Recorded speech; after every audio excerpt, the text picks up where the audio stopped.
चलिए ये स्टार्ट करते हैं फिर लेक्चर।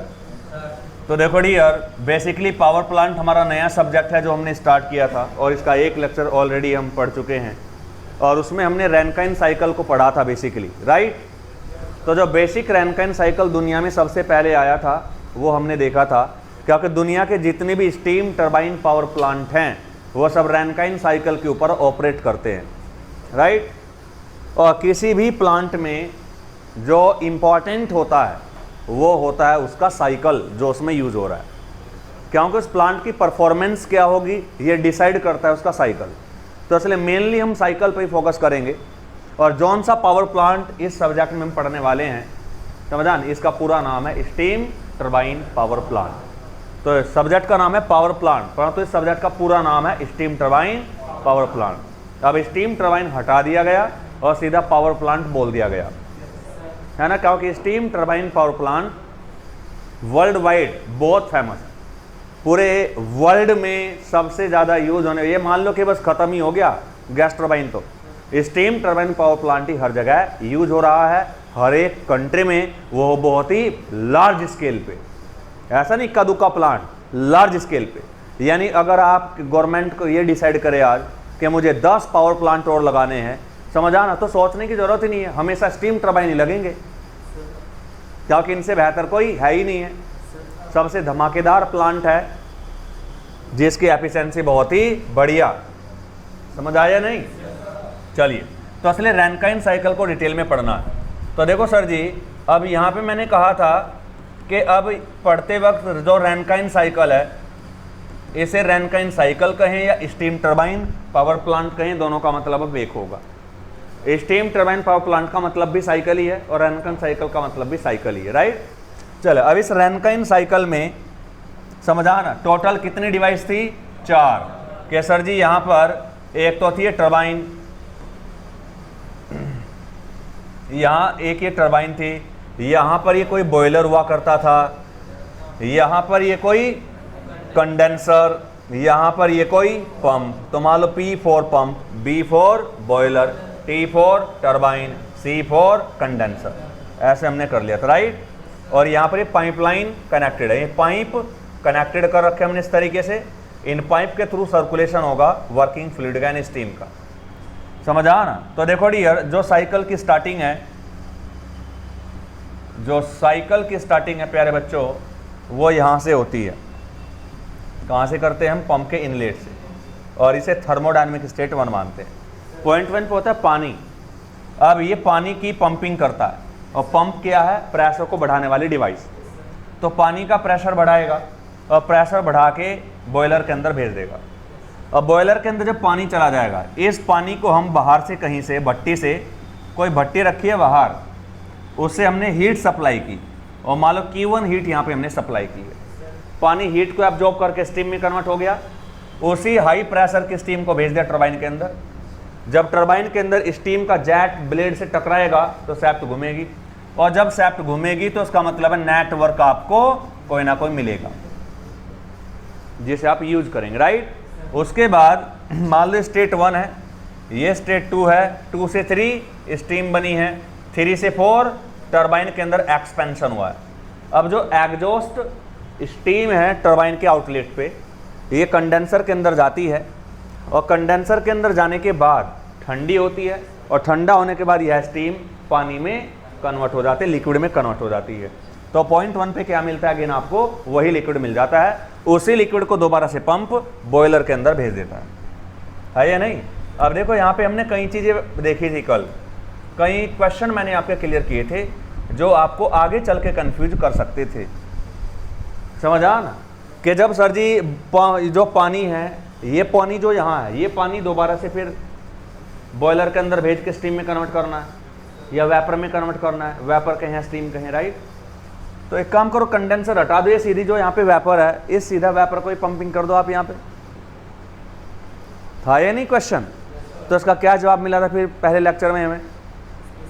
है स्पेसिफिक वॉल्यूम वेपर का बहुत ही ज़्यादा होता है। अब वेपर का इतना ज़्यादा वॉल्यूम है, उसे कंप्रेस करने में ज़्यादा स्ट्रोक लेने पड़ेंगे, तो वर्क भी ज़्यादा। और जब ये वेपर लिक्विड में कन्वर्ट होगी तो इतनी सी हो जाएगी। इतने से मास को कंप्रेस करना बहुत ही आसान है, जरा सा वर्क दे के हो जाएगा। क्योंकि पंप को देना पड़ेगा वर्क कंप्रेस करने के लिए, और वर्क एक महंगी चीज़ है। ये मान लो हीट तो है लोहा और वर्क है गोल्ड। अब देखो कितना औकात में कितना अंतर है या नहीं। तो work is a high grade energy and heat is a low grade energy, है ना। ये थर्मोडायनेमिक्स में हमने देखे ही थे। चलिए, तो देखो कंडेंसर जब स्टीम को ठंडा करेगा तो एटमॉस्फेयर को कोई ना कोई हीट रिजेक्ट करेगा। तो मान लो उसने Q2 हीट रिजेक्ट की, राइट और रॉन्ग। तो ये था सर जी रैनकाइन साइकिल, और इस रैनकाइन साइकिल को हमने TS डायग्राम पर प्लॉट किया था, टेम्परेचर एंट्रोपी डायग्राम। और वर्टिकल एक्सिस पे क्या दिखाते हैं आप, टेम्परेचर को, हॉरिजॉन्टल एक्सिस पे क्या दिखाते हैं आप, एंट्रोपी को, राइट। चलिए अब देखो डियर, आप जानते हैं यहाँ पर फेज चेंज हो रहा है। अगर सर जी फेज चेंज हो रहा है तो गारंटी है पहले डोम बनेगा, राइट और रॉन्ग। अब सर जी देखो यहाँ पर दो प्रेशर दिखाई देते हैं रैनकाइन साइकिल में, हमेशा आपको दो प्रेशर मिलेंगे। एक तो लो प्रेशर जो एक्सपेंशन के बाद यहाँ मिलेगा कंडेंसर में, और एक सबसे हाई प्रेशर जो मिलेगा बॉयलर में। तो यहाँ पे देखो कंडेंसर के इनलेट पे यहाँ पर 1 बार प्रेशर है, तो पंप ने प्रेशर बढ़ा के मान लो 50 बार कर दिया, तो ये 50 बार प्रेशर है।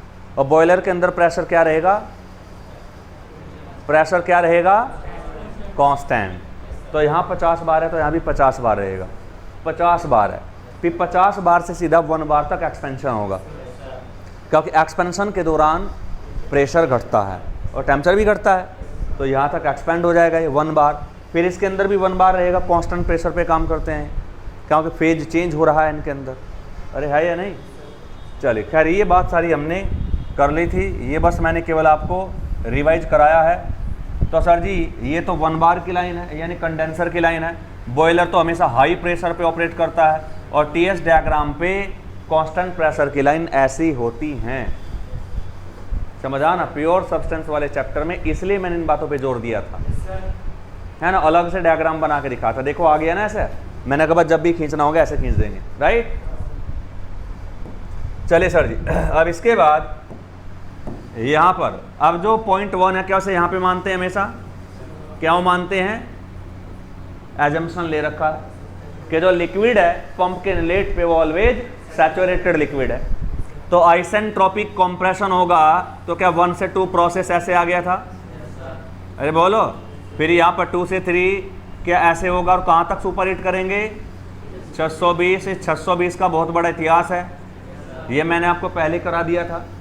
फिर 3 से 4 यहाँ पे पढ़ेंगे आप, 1 बार तक एक्सपेंशन आइसेंट्रोपिक, और फिर 4 से 1 क्या हो जाएगा, हीट रिजेक्शन। अब अगर सैचुरेटेड मिक्सचर है तो सैचुरेटेड से जब हीट रिजेक्ट करोगे लैटेंट रिजेक्ट होगी। कल की कहानी ध्यान है, यस। तो पूरी स्टोरी थी। चले सर जी खैर ये तो हमने कल ही पढ़ लिया था, बस एक जरा सा मैंने रिवाइज कराया आपको कि रैनकाइन साइकिल में 4 डिवाइस है, 4 प्रोसेस हैं, और इस तरह के TS डायग्राम पे दिखता है। अब हमें इसी TS डायग्राम से खेलना है, बार बार इस फ्लो डायग्राम को हम नहीं बताएंगे क्योंकि इससे ज़्यादा कुछ हमें पता चलेगा भी नहीं। हमें जो कंक्लूजन मिलेंगे वो TS डायग्राम से मिलेंगे। देखो जैसे डायग्राम देख के आप पहचान सकते हो, क्या सर जी डायग्राम देख के पता चल रहा है कि 1 से 2 तो है isentropic compression by the help of pump, और 2 से 3 कर देखो तो यहाँ से यहाँ तक शुरुआत में तो बॉयलर ने सेंसिबल हीट सप्लाई की है, फिर लैटेंट हीट सप्लाई की है, फिर सेंसिबल सप्लाई की है या नहीं। और कंप्रेशन जो एक्सपेंशन हुआ है वो हमेशा यहाँ पे देख लो आइसेंट्रोपिक हो। अरे बोलो, वर्टिकल लाइन है तो आइसेंट्रोपिक होगा या नहीं, हॉरिजॉन्टल लाइन होगी तो आइसोथर्मल होता।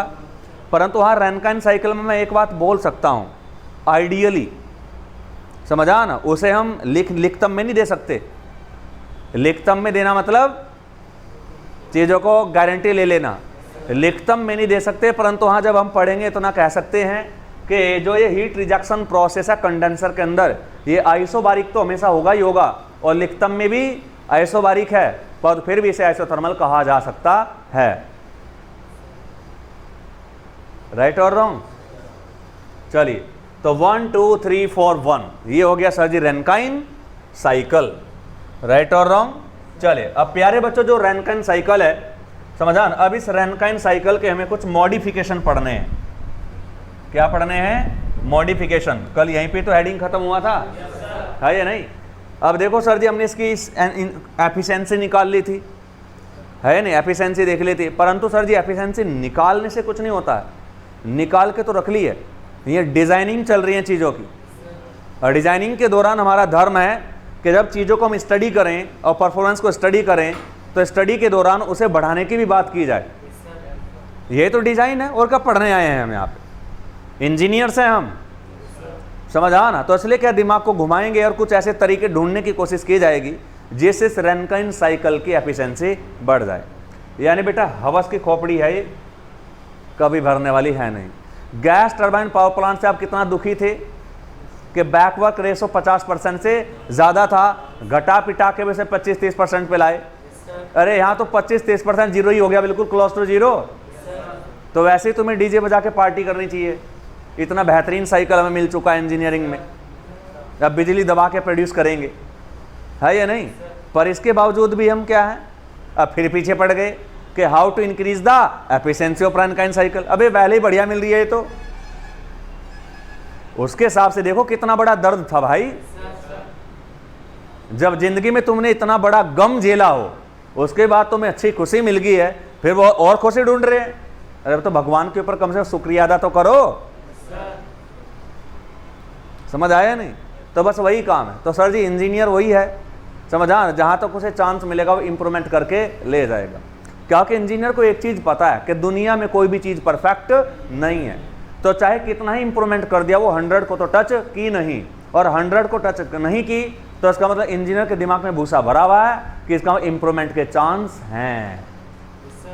अरे बोलो, अगर कोई चीज परफेक्ट हो गई तो फिर तो तुम सोचोगे ही नहीं कि यार अब तो 100% हो गया, क्या करेगा इसका?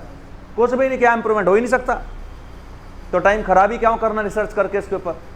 तो अभी आपको पता कि ऐसा कभी दुनिया में होता नहीं, इसलिए हर सब्जेक्ट में, हर टॉपिक में, हर डिवाइस में, हर मशीन में इंजीनियर परफॉर्मेंस को हमेशा बढ़ाने के पीछे ही पड़ा रहता है, पूरा रिसर्च एंड डेवलपमेंट करता रहता है। राइट और रॉन्ग? यस।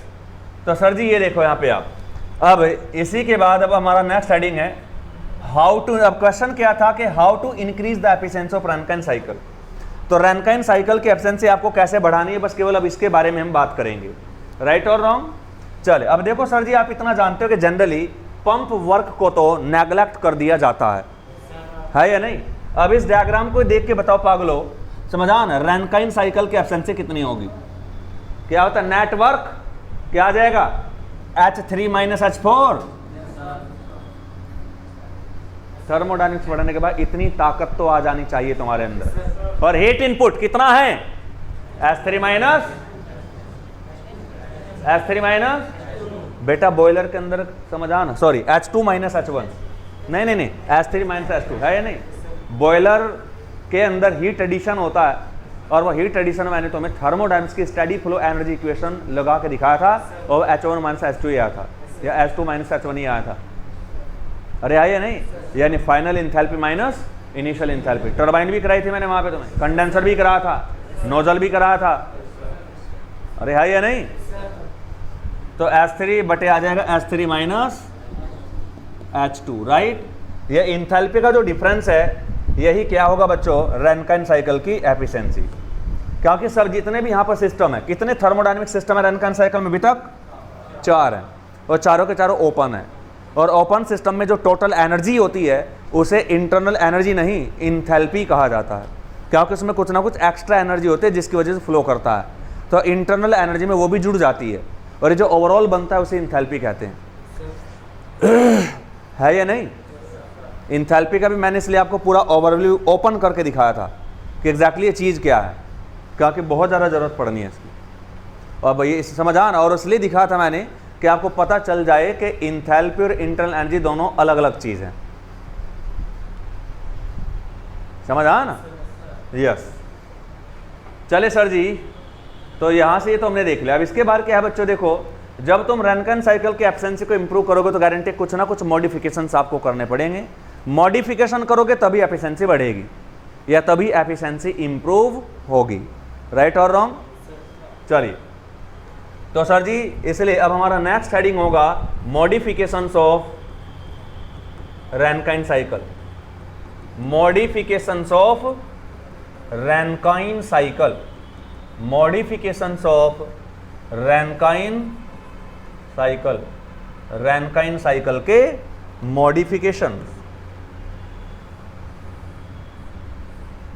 चले बच्चों, अब देखो रैनकाइन साइकिल के मॉडिफिकेशंस आपको पढ़ने पे यार बच्चों। तो देखो मॉडिफिकेशन कर क्यों रहे हैं, because we want to increase the efficiency of Rankine cycle, main कहानी है, राइट। चलिए अब देखो मॉडिफिकेशन को थोड़ी देर के लिए आप भूल जाओ, और इससे पहले एक नोट देखो, नोट। और प्यारे बच्चों ये 2000 का नोट है, यानी बहुत ही तगड़ा नोट है या नहीं, कुछ तगड़े वाला सीखने वाले हैं इसमें। देखो वैसे मैं कहूँ कदो पागल, मैं तुम्हें केवल और केवल चीजें रिकॉल करा रहा हूँ, बाकी मैंने थर्मोडायनेमिक्स में पूरा दबा के पढ़ाई है और आपने पढ़ा है ना, बस रिकॉल करा रहा हूँ कि देखो मैंने पढ़ा था, अब यहाँ पे यूज करेंगे उस चीज को, समझ आना। तो देखो सर जी थर्मोडायनेमिक्स में हमने एक पढ़ा था कार्नोट साइकिल, चुपचाप ऐसे बैठे हैं गधे जैसे, पढ़ा ही नहीं था, पढ़ा था या नहीं, कितना दबा के पढ़ा था यार इसका, समझान। ऑपरेशन थिएटर में ले जाके ऑपरेशन किया था इसका, पुर्जा पुर्जा खोल दिया था या नहीं। तो कार्नोट साइकिल प्यारे बच्चों जब आपने पढ़ा था और इसे टीएस डायग्राम के ऊपर आपने प्लॉट किया था, है या नहीं। और टीएस डायग्राम के ऊपर जब आपने प्लॉट किया था तो लास्ट में एक चैप्टर आया था अवेलेबिलिटी वाला, है या नहीं, yes, availability and unavailability chapter आया था ना लास्ट में जो पढ़ा था। वहां पे इसी कार्नोट साइकिल को टीएस डायग्राम पे प्लॉट करने के बाद 2 स्टेटमेंट मैंने लिखवाए थे, समझा ना। और यहीं से पता चला था कि जो फर्स्ट लॉ ऑफ थर्मोडायनेमिक्स है वह एक क्वांटिटेटिव लॉ है और सेकंड लॉ क्वालिटेटिव लॉ है। तो क्वांटिटी और क्वालिटी 2 वर्ड वहां पे आए थे, इस बात को पूरा फील करा है या नहीं। और मेरे ख्याल से 100 किलो जूल हीट मैंने दी थी। अब 100 किलो जूल हीट 400 केल्विन पे और 100 किलो जूल हीट 1000 केल्विन पे। अब क्वांटिटी तो 100 किलो जूल ही है, 100 किलो जूल है, और तो टेम्परेचर अलग अलग होने से क्वालिटी बदल जाती है या नहीं। जिस हीट की क्वालिटी ज्यादा है समझो उसके अंदर वर्क में कन्वर्ट होने की कैपेसिटी भी ज्यादा है, सही बात है ये नहीं। इसका मतलब सर जी ये देखो यहाँ पे अगर मान लो 100 किलो जूल हीट है मेरे पास, मान लो, या 1000 किलो जूल हीट है, ये 1000 किलो जूल, परंतु जो भट्टी के अंदर का टेम्परेचर है वो थोड़ा कम है, तो 1000 किलो जूल हीट अवेलेबल है मान लो 500 केल्विन पे। उसके बाद अगर मेरे पास एक दूसरी भट्टी है, समझा, उसमें भी हीट तो 1000 किलो जूल ही है, परंतु टेम्परेचर उसके अंदर का समझा ना 1600 केल्विन है। तो क्वांटिटी अगर देखो तो ये भी 1000 है, ये भी 1000 है, पर तो दोनों के टेम्परेचर में अंतर है, समझा ना। तो यहीं से हमने कहा था कि वो हीट, परंतु फिर भी ये दोनों आपस में बराबर नहीं है। फर्स्ट लॉ के हिसाब से तो बराबर है, सेकंड लॉ तो क्वालिटी देखता है। यानी यहां पर कुछ ऐसा कहा गया था कि सर जी 1 लीटर गाय का दूध है और 1 लीटर भैंस का दूध है, घी किसमें ज्यादा है। हाँ, तो बस ऐसी ही कहानी थी। घी मतलब माल है या नहीं, जो क्वालिटी उसके अंदर है। तो यहाँ पर क्या है, 1000 किलो जूल हीट, ये 400-500 केल्विन पे है, तो ये लाइक गाय का दूध, और ये भले ही 1000 हो, है तो 1 लीटर, तो टेम्परेचर, तो टेम्परेचर का ज्यादा होना मतलब क्वालिटी का ज्यादा होना। दूध की क्वालिटी कब ज्यादा कहोगे, जो पतला होगा ज्यादा, जब वो गाढ़ेपन में कन्वर्ट होता चला जाएगा, है या नहीं। यस, तो बस ऐसी ही कहानी यहाँ पर है। यही 1000 किलो जूल अगर आप रैनकाइन साइकिल को दोगे। अब कार्नोट साइकिल जिस बात को कहता था, मैंने वहां गला फाड़ फाड़ के चिल्लाया था, Carnot cycle is the God cycle of all the cycle. ये भगवान है दुनिया के सभी साइकिल का, जितने भी वर्क पड़े, जितने भी साइकिल हैं, सभी साइकिल को इसके द्वारा बनाए गए नियमों का पालन करना पड़ेगा। तो कार्नोट साहब जिस बात को बोल रहे हैं वो सभी के लिए लागू होती है, तो रैनकाइन के लिए भी होगी, बिल्कुल होगी, 100% होगी। तो अब कार्नोट साहब ने तो ये कहा था हमें, उन्होंने इशारे किए थे इन चीज़ों के, कि ये वाली 500 केल्विन की 100 किलो जूल हीट अगर रैनकाइन साइकिल को दे दोगे तो क्या ये कम कन्वर्ट होगी वर्क में, तो नेटवर्क कम मिलेगा, और नेटवर्क का कम होने एफिशिएंसी कम हो जाएगी। परंतु अगर समझा ना 1600 केल्विन वाली एसी अगर ये 1000 भेज तो 1000 ही रहे हैं, पर तो अगर 1600 केल्विन पे 1000 भेज रहे हैं तो गारंटी है ये ज्यादा कन्वर्ट होगी वर्क में। तो यही 1000 ही किलो जूल देने के बाद आपको नेटवर्क ज्यादा मिल जाएगा। यहां भी 1000 किलो देने के बाद नेटवर्क कम मिलेगा, है या नहीं? यस। अब सर जी ऐसा होता क्या है, समझ आ रहे हैं? नहीं, आप प्रकृति को नहीं खोद सकते, समझ आ ना, लिमिट है बस, इसके बाद हमें पता ही नहीं क्या है। जूल साहब नतमस्तक होके चले गए, कार्नोट साहब नतमस्तक होके चले गए, दीज आर द फंडामेंटल्स। अरे समझ आ ना, तो ऐसा है तो है, बताओ क्या करें। अब किसी भी इंजन की एफिशिएंसी 100% नहीं हो सकती, नहीं हो सकती, ये भगवान का नियम है। अरे समझ आ ना, ये प्रकृति का रेस्ट्रिक्शन है, ये इरिवर्सिबिलिटी की वजह से नहीं है। समझ आ रहे हैं नहीं? खैर थर्मोडायनेमिक्स में पूरी लंबी चौड़ी बात की है मैंने, और जितने में बात करूंगा वो सब आपको रिपीटिशन ही मिलेगा, कोई मैं नया बोलने वाला नहीं हूं। क्यों? क्योंकि मैंने गुंजाइश छोड़ी नहीं बे, हर एक चीज वहां पे इतना दबा के चला है, तो रिपीटिशन ही मिलेगा तुम्हें, और कुछ नहीं है। बस ये है कि चीजें रिकॉल हो जाएंगे कि हाँ पढ़ा था, है ना? तो बताइए ये चीज हमने देखी थी या नहीं? यस। तो इसका मतलब sir ji this 1000 kilo joule having the क्या मोर क्वालिटी, और क्वालिटी मतलब ज्यादा कैपेसिटी इसके अंदर वर्क में कन्वर्ट होने की। और इसे तुम किसी भी साइकिल को दे देना, ये ज्यादा परसेंट कन्वर्ट होगी वर्क में, वो साइकिल अपने आप ज्यादा परसेंट कन्वर्ट कर देगा। तो दिस इज द क्या मोर क्वालिटी, क्योंकि हम अभी हीट का वर्क में कन्वर्जन पे फोकस कर रहे हैं। और ये भी 1000 किलो जूल है, परंतु क्या है, लो क्वालिटी।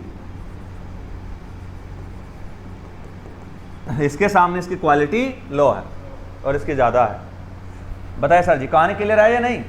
चलिए, इसका मतलब सर जी बस बात मुद्दा ये है, अगर हीट एडिशन का टेम्परेचर बढ़ा दिया जाए तो जो हीट तुमने ऐड की है गारंटी के साथ में इसकी क्वालिटी बढ़ जाएगी, और जितने भी तुमने ऐड की है ना गारंटी है वो ज्यादा परसेंट कन्वर्ट होने वाली है वर्क में।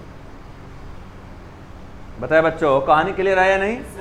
तो इसका मतलब सर जी यहां से एक थंब रूल आपको मिल गया कि रैनकाइन साइकिल की अगर एफिशिएंसी बढ़ाना चाहते हो तो अगर तुमने कुछ भी करके हीट एडिशन का टेम्परेचर बढ़ा दिया, यानी हीट एडिशन के दौरान टेम्परेचर बढ़ा अगर ज्यादा कर दिया, तो इसका मतलब क्या होगा, फिर ज्यादा टेम्परेचर पे हीट एडिशन हो रहा है। हीट एडिशन अगर ज्यादा टेम्परेचर पे होता है तो क्वालिटी, यानी इस हीट के अंदर फिर चाहे जितनी भी हीट तुमने दी है वो ज्यादा परसेंट कन्वर्ट होगी वर्क में, है या नहीं? सो मेन मुद्दा ये है। तो सर जी यहां से हम कह सकते हैं, समझा ना, एक थंब रूल तो हमें यहां से मिल गया। तो हमें यहां से अभी भी मोर और लेस एक चीज पता चली है कि हीट एडिशन के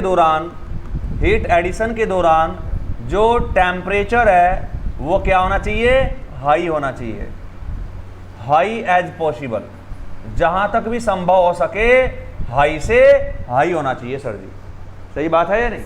या देसी एक लाइन में और देख दो आप कि हीट एडिशन के दौरान the heat addition must takes place at the higher temperature as possible, जहां तक संभव हो उतने हाई से हाई टेम्परेचर पे हीट का एडिशन होना चाहिए।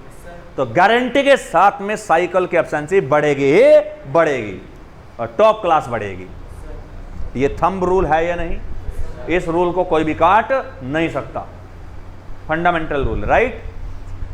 चले सर जी, तो देखो नोट का सबसे पहला पॉइंट था ये जो हमने डिटेल में समझा। अब एक दूसरा पॉइंट और देखो सर जी, ये बताओ साइकिल में तुमने रैनकाइन साइकिल में तुमने हीट सप्लाई की, और जितनी हीट सप्लाई की है भले इसके अंदर कितनी क्वालिटी है 100% कभी नहीं हो सकती। अभी 30% कन्वर्ट हो रही है वर्क में तो 35% हो जाएगी, 40% हो गई, 50% हो जाएगी, 65% हो जाएगी, पर तो 100% कैपेसिटी इसकी भी होने वाली नहीं है। ये भी भगवान का श्राप है, जानते हैं ना श्राप? और श्राप कभी वापस, अगर किसी भगवान ने खुद का श्राप दे दिया ना तो इसके खुद के पास भी समाधान नहीं था वापस लेने का, देने का तो था, हाँ उसका हल्का फुल्का असर कम करने का जरूर था, है या नहीं? जैसे कुंभकर्ण को देखो, मां सरस्वती ने समझा ना, एक वरदान दिया था। उसने क्या मांगा था? निंद्रा, है ना, इंद्रासन की जगह निंद्रासन बोल दिया था। ब्रह्मा जी से मांगा था मेरे ख्याल से, है या नहीं? तो भैया क्या था, जीप तुतला गई अपना, इंद्रासन की जगह निंद्रासन बोल दिया। उन्हें कहा तथास्तु। जब बार बता, अरे क्या बोला गया मुझसे, हाथ पैर जोड़े भगवान जी के सामने, देख भाई वापस लेने का तो इलाज मेरे पास भी नहीं है। हाँ चल असर थोड़ा कम कर दूंगा, साल में 1-2 बार तो जाग जाएगा बस। अरे है या नहीं? तो ऐसा ही है। तो सर जी बस ये श्राप ही है, फंडामेंटल लॉ है, नेचर के रूल है, इन पे हमें विश्वास करना पड़ेगा। एक्सपेरिमेंट करके देख लो, यही मिलेगा। इनके खिलाफ तुम रिसर्च चाहे 10 साल करते रहना, सक्सेस नहीं होंगे। प्रकृति आपको बढ़ने ही, वो अपने रूल को चेंज नहीं करेगी। ऐसी बात है कि पहाड़ से अभी देखो, अगर पानी आ रहा है यहाँ पे, हरिद्वार चले जाना तो पानी नीचे लुढ़क के आता है, क्या वो ढलान नीचे को है? अब तुम चाहे 50 साल रिसर्च कर लेना, नेचुरली तुम पानी को पहाड़ के ऊपर ना चढ़ा पाओगे यहाँ पे, है या नहीं? Because these are the law of nature. पहाड़ तुमने थोड़ा ही बनाया है, नेचर की अपनी फंडामेंटल प्रॉपर्टी है, वो जैसे चीज़ों को गवर्न कर रही है वो कर रही है। यू कांट इंटरफेयर, और इंटरफेयर हम कर भी रहे हैं और रिजल्ट भुगत रहे हैं, है ना? आप पेड़ काट रहे हो, है, नई नई नदियाँ बना रहे हो, प्रकृति ने अपने हिसाब से बना रखी हैं वो, समझ आए नहीं? तो रिजल्ट हमारे सामने आ रहे हैं नेचर को डिस्टर्ब करने के। चलिए, तो सर जी पहला पॉइंट तो हमने देख लिया, थंब रूल बना लिया कि अगर हीट एडिशन का टेम्परेचर ज़्यादा होगा तो गारंटी के साथ में जो कन्वर्जन है उस हीट का वो ज़्यादा होगा वर्क में, है या नहीं? ज़्यादा परसेंट होगा। चलिए, अब यार रैनकाइन साइकिल अगर आप देखो तो हीट एडिशन 2 से 3 है। अब 2 पॉइंट का टेम्परेचर मान लो 400 केल्विन है और 3 पॉइंट का मान लो 900 केल्विन है। जस्ट इमेजिन, केल्विन में है ये, है ना, 900 केल्विन है। तो यहाँ पर जो हीट एडिशन हो रहा है, क्या वो कांस्टेंट टेम्परेचर पे हो रहा है? नहीं, यहाँ तो टेम्परेचर बदल रहा है यार, बढ़ भी रहा है साथ में यार। इसलिए क्या है, यहाँ पे रैनकाइन साइकिल में अगर मैं कहूँ कि 2 से 3 तक आपने total 1000 kilo joule heat supply कर दी, तो 1000 किलो जूल हीट आपने किस टेम्परेचर पे सप्लाई की है? 400 केल्विन पे या 900 केल्विन पे? पूरी को पूछ रहा हूँ मैं। 2 से लेके 3 तक टोटल 1000 किलो जूल दी, तो 1000 किलो जूल का क्या, 1000 किलो जूल हीट किस टेम्परेचर पे आपने सप्लाई किया, उसे बता दो मुझे। तो सर जी यहाँ तो लफड़ा हो जाएगा ये। अरे बोलो, क्योंकि यहाँ तो टेम्परेचर अलग अलग पॉइंट पे अलग अलग है, यहाँ तो कई रीडिंग मिल जाएंगे आपको, है या नहीं? इसलिए सर जी यहाँ पर एक चीज आपके दिमाग में वैसे आनी चाहिए, बताइए कौन सा टेम्परेचर लेना पड़ेगा फिर मुझे यहाँ पे? एक सिंगल टेम्परेचर, एवरेज टेम्परेचर लेना पड़ेगा फिर, और क्या? यस। तो इसलिए रैनकाइन साइकिल में टेम्परेचर कांस्टेंट नहीं होता हीट एडिशन के दौरान। इसलिए यहाँ पर अगर जितने भी हीट आप ऐड करेंगे तो उसका टेम्परेचर अगर आपको चेक करना है कि ये हीट कितने टेम्परेचर पे ऐड हुई है, तो वो टेम्परेचर हमेशा एवरेज लेंगे आप। तो एवरेज कैसे लेंगे? 400 + 900/2, है या नहीं? कितना आ जाएगा? 650। अरे बोलो, तो ऐसे एवरेज टेम्परेचर देखेंगे। तो रैनकाइन साइकिल में हीट एडिशन का एवरेज टेम्परेचर देखेंगे, और अगर हीट एडिशन के दौरान एवरेज टेम्परेचर बढ़ा तो इसका मतलब ये है फिर जितनी हीट तुमने ऐड की है वो ज्यादा कन्वर्ट होने वाली है वर्क में। बताए बच्चों, लॉजिक क्लियर है या नहीं? है ना? बस ये चीज जो मैं अभी बता रहा हूं, बस यही चीज समझने की है। आगे मॉडिफिकेशन तो आप चुटकी में उड़ा दोगे, और कौन सा मॉडिफिकेशन करना और नहीं करना है सब तुम्हें समझ आ जाएगा अपने आप, अगर ये फंडामेंटल आपने सीख लिया जो मैं समझा रहा हूं, है या नहीं? तो यहाँ पर रैनकाइन साइकिल की अगर बात करें तो रैनकाइन साइकिल में हम क्या देखेंगे बच्चों? अभी हीट एडिशन की बात हो रही पॉइंट 1 में। तो in the Rankine cycle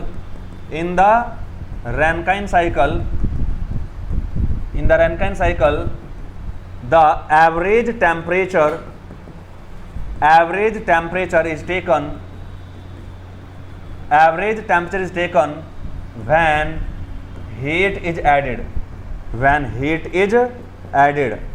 when heat is added and check the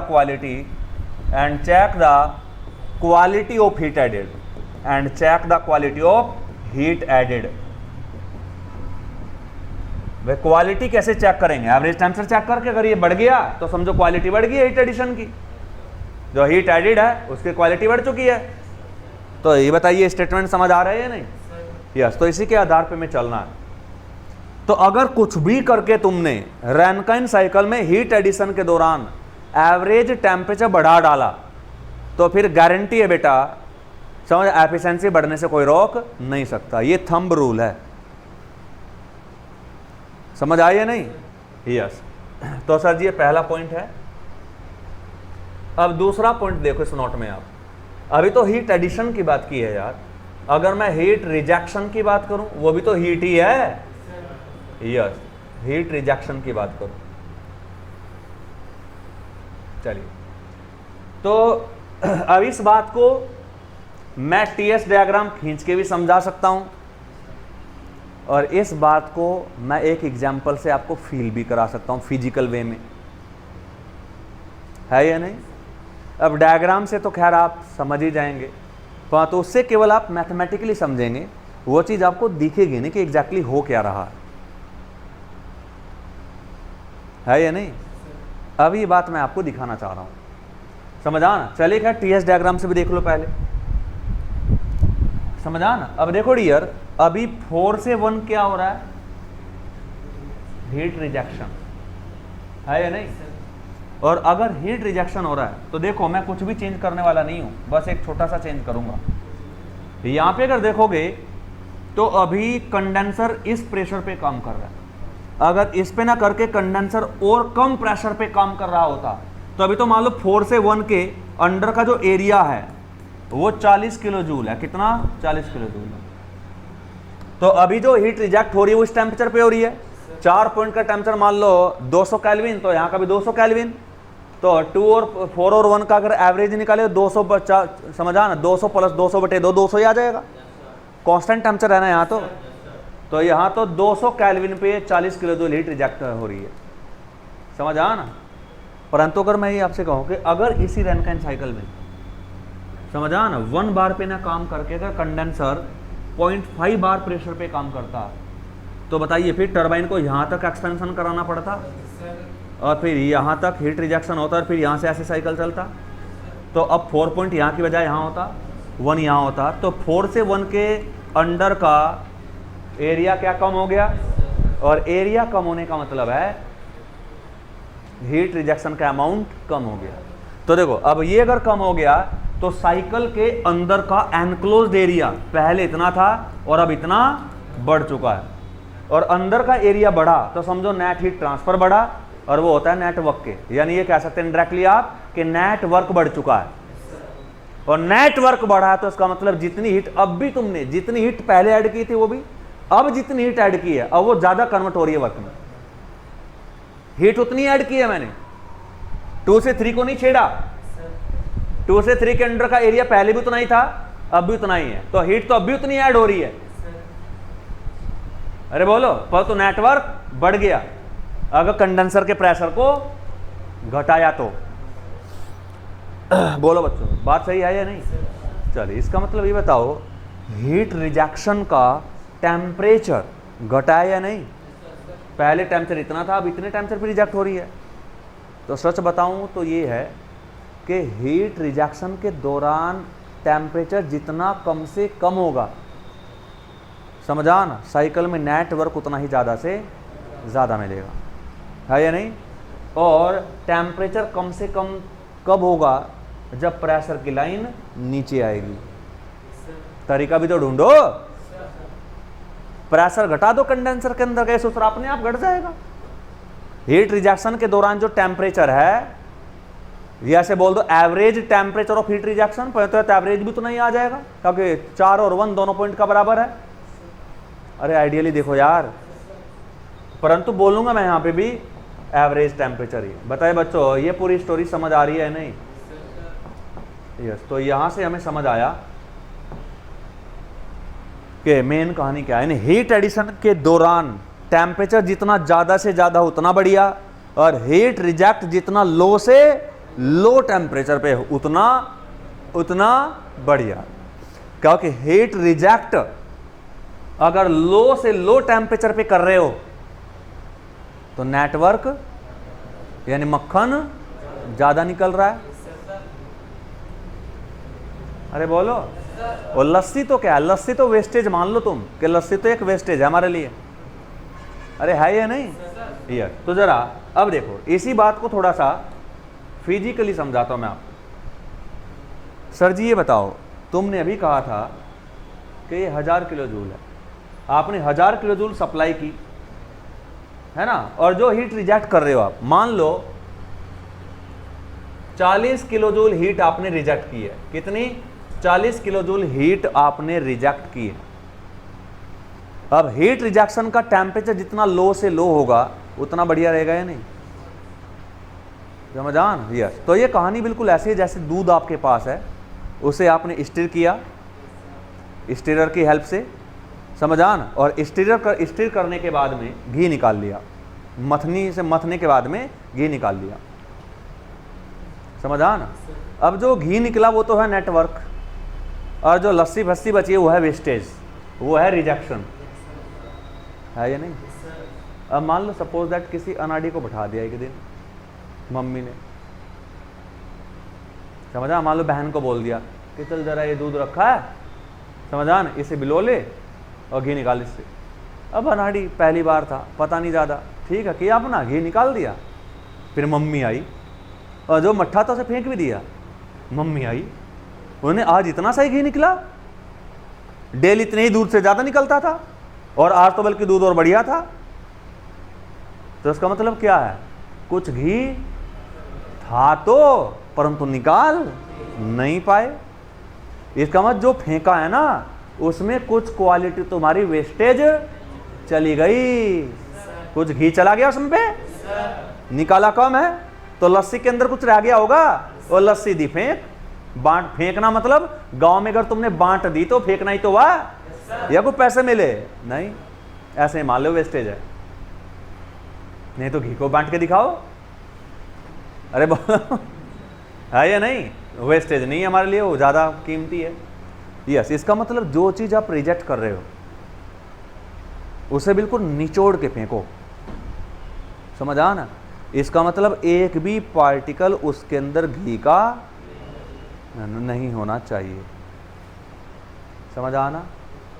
और हीट का टेम्परेचर क्या बताता है? क्वालिटी। इसलिए जो हीट तुम रिजेक्ट कर रहे हो ना, अगर उसका टेम्परेचर बिल्कुल कम है तो इसका मतलब क्वालिटी बिल्कुल कम है, और कम कर दो दूसरा हीट रिजेक्शन के, जो हीट रिजेक्ट हो रही है उसका टेम्परेचर और कम कर दो तो इसका मतलब क्वालिटी बिल्कुल खत्म। और क्वालिटी खत्म का मतलब ये है कि एक भी पार्टिकल अब घी का उसके अंदर नहीं बचा, कतई खत्म करके फेंकी है। खोपड़े में आ रहा है?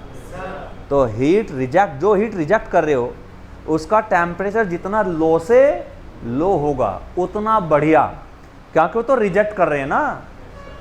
अरे बोलो, तो पहले फुल यूटिलाइज कर लो उसे, या जितना घी है सब निकाल लो। और टेम्परेचर अगर बहुत लो हो गया, इसका मतलब क्या है? जितना भी नेटवर्क उसके अंदर उपस्थित था वो पूरा का पूरा बाहर निकाल लिया लगभग तुमने, तो क्वालिटी ऑलमोस्ट बिल्कुल खत्म बना दी उसकी। तो हीट रिजेक्शन अगर बहुत ज्यादा लो टेम्परेचर पे कर रहे हो तो इसका मतलब यह है कि आपने बिल्कुल जो हीट ऐड हुई थी उसका ही तो हिस्सा है ये। इसका मतलब क्वालिटी कतई छोड़ी नहीं है साइकिल ने, बिलो बिलो के पूरा नेटवर्क निकाल लिया। थोड़ा फील हो रहा है कुछ कॉन्सेप्ट? समझ आ रहे हैं नहीं? तो असले जो हीट रिजेक्ट करो भाई, 1000 किलो जूल ऐड की थी, उस 1000 किलो जूल का ही तो है ये भी 40 किलो जूल हिस्सा, ये रिजेक्ट करना है, तो उस 1000 में से ही तो हिस्सा है ये। तो इसका मतलब क्या है? निचोड़ के फेंको बिल्कुल बाहर। समझ आ रहा है नहीं? क्वालिटी छोड़ो ही मत इसके अंदर। तो साइकिल ने जितना भी घी था निकाल लिया, नेटवर्क ज्यादा से ज्यादा निकाला, तभी तो क्वालिटी खत्म मिलेगी इसकी, लस्सी की तरह मिलेगा फिर बिल्कुल। प्रैक्टिकली बात समझ आ रही है? यस। और नहीं समझ आ रही तो सर जी फिर मेरे पास आइए, टीएस डायग्राम, गणित तो आपको सेटिस्फाई कर ही देगा। चले सर जी, तो हीट रिजेक्शन के दौरान एक चीज हमें पता चला कि हीट रिजेक्शन जितना लो से लो एवरेज टेम्परेचर पे होगा उतना ही ज्यादा क्वालिटी हमें मिलने वाली, उतना ही ज्यादा बेहतर परफॉर्मेंस साइकिल देगा। अरे बोलो यस। इसका मतलब द टेम्परेचर या फिर average temperature, the temperature during the heat rejection, the temperature during the heat rejection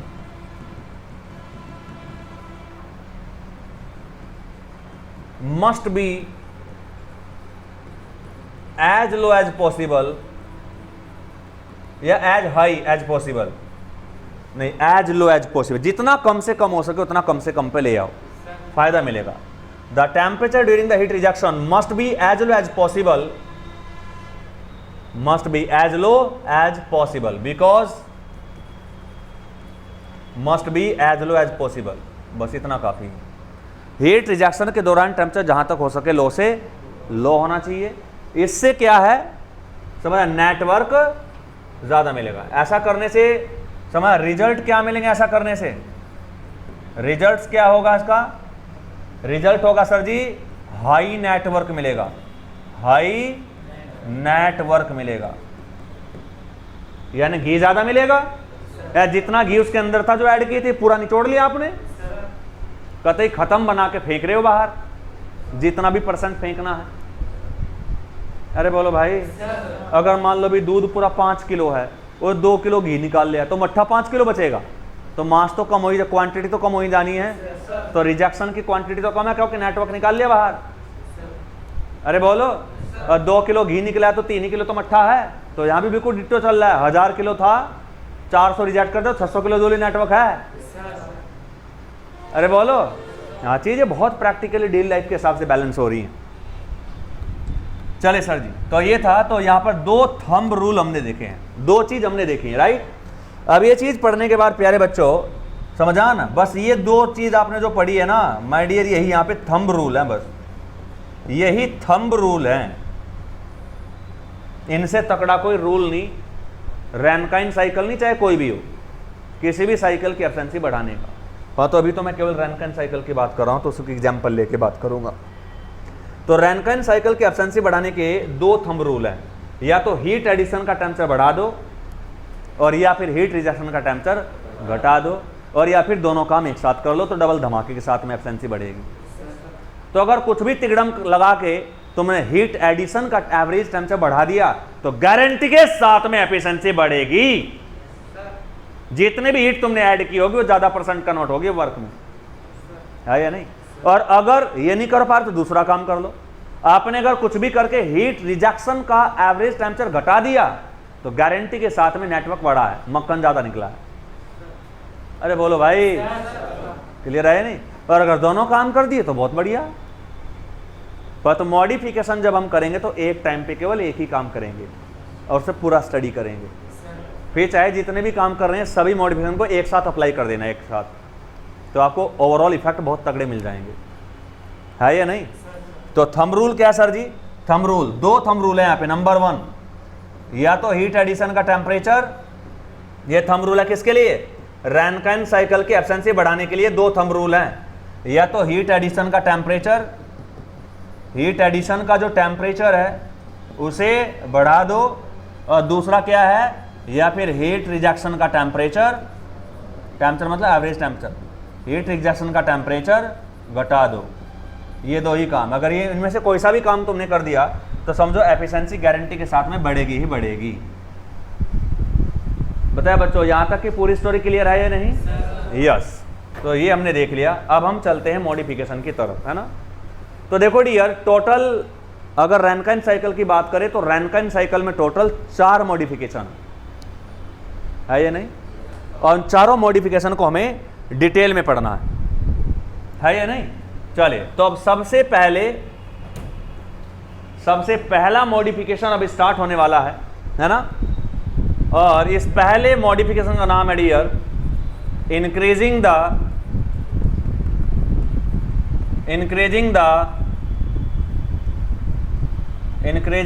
condenser pressure, increasing the condenser pressure, इन कंडेंसर के प्रेशर को बढ़ाने का काम किया जा रहा है। तो ये सबसे पहला मॉडिफिकेशन है डियर, क्लियर है। चलिए, तो टीएस डायग्राम बनाते हैं। सबसे पहले हम बनाएंगे TS diagram, temperature entropy diagram. तो देखो सर जी, ऐसे डोम सा बना लेते हैं सबसे पहले आप, यही तो काम करते हैं ना बच्चों, एक ऐसा डोम सा बना लेते हैं आप। तो देखो अब इसके बाद हम यहाँ पे क्या करेंगे, ये तो कंडेंसर की लाइन होती है 1 बार, है या नहीं। और सर जी यहाँ पर ये कोई लाइन है किसकी, ये बॉयलर की लाइन है। और मान लो अभी बॉयलर यहाँ पे ऑपरेट कर रहा है, क्लियर और नॉट, ये यहाँ पर ऑपरेट कर रहा है। चलिए तो देखो डियर, ये यहाँ पे ऑपरेट कर रहा है। चले तो देखो सर जी सबसे पहले वही रैनकन साइकिल बना लो आप, सिंपल वाला, तो जो हमें गिवन है। तो यहाँ से क्या होगा कि सर जी पहले तो 1 से 2 आइसेंट्रोपिक कंप्रेशन, अरे बोलो, फिर क्या आइसोबारिक हीट एडिशन, और कहाँ तक सुपर हीटिंग कर देंगे, 620 तक। मान लो यहाँ तक आपने 620 तक सुपर हीटिंग कर दी, अरे बोलो, तो यहाँ पर मान लो 620 तक आपने सुपर हीटिंग कर दी। अब ये सुपर हीटिंग करने के बाद फिर क्या करेंगे आप, आइसेंट्रोपिक एक्सपेंशन, तो यहाँ पे आके आएंगे या नहीं, अरे बोलो, आइसेंट्रोपिक एक्सपेंशन हो गया, फिर आइसोबारिक हीट रिजेक्शन होके फिर ये आ जाओगे। ये स्टेट 1 मानते हो, ये 2 मानते हो, ये 3 मानते हो, और ये 4 मानते हो बच्चों, हो गया है नहीं।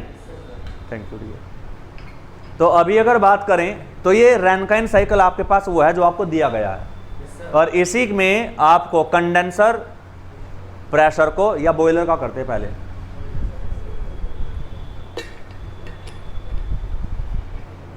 है ना। पहले देखते हैं कि इंक्रीजिंग द बॉयलर प्रेशर, यानी पहले हम बॉयलर के प्रेशर को इंक्रीज करते हैं। तो बॉयलर, जो बॉयलर है, बॉयलर तो 2 से 3 लाइन पे काम कर रहा है, तो यही तो बॉयलर की प्रेशर लाइन है, कांस्टेंट प्रेशर लाइन है। और मान लो ये 1 बार है, 50 बार है। अब तुम करो 50 नहीं 70 बार पे ऑपरेट कराओ इसे, तो 70 बार की जो प्रेशर लाइन है वो तो यहाँ होगी सर जी, इसके ऊपर। तो चलिए सर जी बढ़ा देते हैं। तो 1 2 3 4 1, ये तो क्या है, ये है गिवन रैनकाइन साइकिल जो हमें दिया गया है। और अब हम क्या करेंगे, अब करेंगे मॉडिफाई। तो देखो सर जी जब इसे आप मॉडिफाई करेंगे तो इसका मतलब है कि अब ये 50 बार पे बॉयलर ऑपरेट कर रहा है, तो इसका मतलब अगर इससे ज़्यादा प्रेशर यानी 70 बार पे ऑपरेट कराओगे तो लाइन ऊपर चली जाएगी, अरे बोलो, लाइन ऊपर जाएगी या नहीं। तो ये कांस्टेंट प्रेशर लाइन ऐसे आ जाएगी 70 बार की। अब बॉयलर को यहाँ के बजाय यहाँ पे ऑपरेट कराना, यही तो कहना चाह रहे हो आप, यस। तो देखो अब साइकिल की स्टार्टिंग होती है 1 से। अभी तक तो पंप ने 1 से 50 बार तक कंप्रेस किया था, अब बेचारे को 50 की जगह 70 बार तक कंप्रेस करना पड़ेगा। कोई नहीं, करा देंगे, कोई दिक्कत नहीं है, वो टेंशन ना लो, समझ आ ना। चले अब जरा एक बात आप मुझे बताएंगे यार, 3 पॉइंट का टेम्परेचर अभी तक कितना है, कितना है, 3 पॉइंट का टेम्परेचर कितना है, 620। इससे आगे अगर जाते हो तो क्या हो जाता है, हैं? हाँ, सत्यानाश हो जाएगा ना।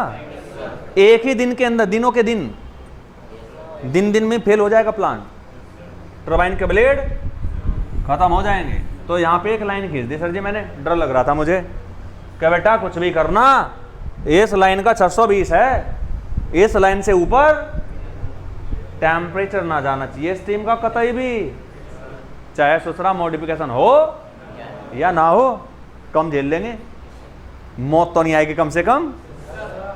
अब आपको ही चांस दे रहा हूं मैं कि 8 दिन या 1 महीना अंबानी मां चांस दे दे, हम में से किसी को हमें दे दे कि काम करो 1 महीना, जितना पैसा चाहिए लो और एंजॉय करो जिंदगी का, तो उसके बाद गोली मार दूंगा। क्या कहोगे, गरीबत में जी लेंगे, नहीं चाहिए हमें, है या नहीं। तो हमें लॉन्ग लास्टिंग चाहिए, जो चीज सस्टेनेबल हो, लंबी चले, है या नहीं। तो कुछ ऐसा ही करना चाह रहे हैं। तो अगर 10 दिन प्लांट चलाना है तो ठीक है, मजे मिल जाएंगे, अच्छा तकड़ी मिल रही है, 11वें दिन प्लांट ही ध्वस्त हो जाएगा। समझ आ रहा है नहीं। तो थोड़ा सा इंटेलिजेंसी के साथ में काम करना। महंगा प्लांट है, 10 दिन में कितनी भी एफिशिएंसी आपको हाई मिले, प्रॉफिट में नहीं आ सकते आप, है या नहीं। अगर थोड़ा कम एफिशिएंसी तुम्हें 20 साल तक मिलेगी तो देखो कितना प्रॉफिट कमाएंगे आप, अरे है या नहीं। यस। तो सर जी ये लाइन तो मैंने केवल आपकी लिमिटेशन के लिए खींचिए कि भैया देखो ये निशानी है, इसके ऊपर टेंसर कतई भी नहीं जाना चाहिए, चाहे कुछ भी हो जाए, है या नहीं। चलिए, तो प्यारे बच्चों यहां से अगर आप देखेंगे तो अब जो बेचारा बॉयलर है वो 2 की जगह कहां तक कंप्रेस करेगा, है ना। मान लो 2 की जगह यहां तक कंप्रेस किया उसने 2 डैश तक 70 बार तक। इसके बाद बॉयलर के अंदर पहले सेंसिबल हीट ऐड होगी, फिर लैटेंट हीट ऐड होगी, और फिर सुपर हीटिंग करते करते करते करते करते करते कहां जाओगे, कितना 620। इस पॉइंट को ऊपर जा सकते हो आप? नहीं सर जी, अब यहां से तुम्हें कराना पड़ेगा भाई 3 डैश, ये 3 है तो 3 डैश यहां जाएगा। अब 3 डैश से आपको कराना पड़ेगा आइसेंट्रोपिक एक्सपेंशन। कहां तक? कंडेंसर के प्रेशर तक। अरे बोलो, चले सर जी कोई बात नहीं है। तो 3 डैश से सीधा आप आइसेंट्रोपिकली जब एक्सपेंड करेंगे तो यहां पे आ जाएंगे और ये पॉइंट हो जाएगा 4 डैश, और 4 डैश से 1 पे साइकिल पूरा। तो गिवन साइकिल क्या है? 1 2 3 4 1, ये तो है गिवन साइकिल। और मॉडिफाइड साइकिल कौन सा है? 1 2 डैश 3 डैश 4 डैश 1, ये क्या है? Modified cycle. परंतु अगर मॉडिफाइड साइकिल में कहूं तो 4 पॉइंट का टेंपरेचर अगर पहले 300 केल्विन था तो 4 डैश का भी, तो हीट रिजेक्शन तो पहले भी उतने ही टेंपरेचर पे हो रही है, अब भी उतने ही टेंपरेचर पे हो रही है, तो इस पे तो कोई असर पड़ा ही नहीं है, ना इसके हिसाब से एफिशिएंसी बढ़ी और ना घटी इसके हिसाब से। पर तो हीट एडिशन का टेंपरेचर तो देखो, यहां पे अगर मान लो 300 केल्विन, या मान लो यहां पे 100 डिग्री और यहां पे 620 डिग्री, तो 720/2 आ जाएगा।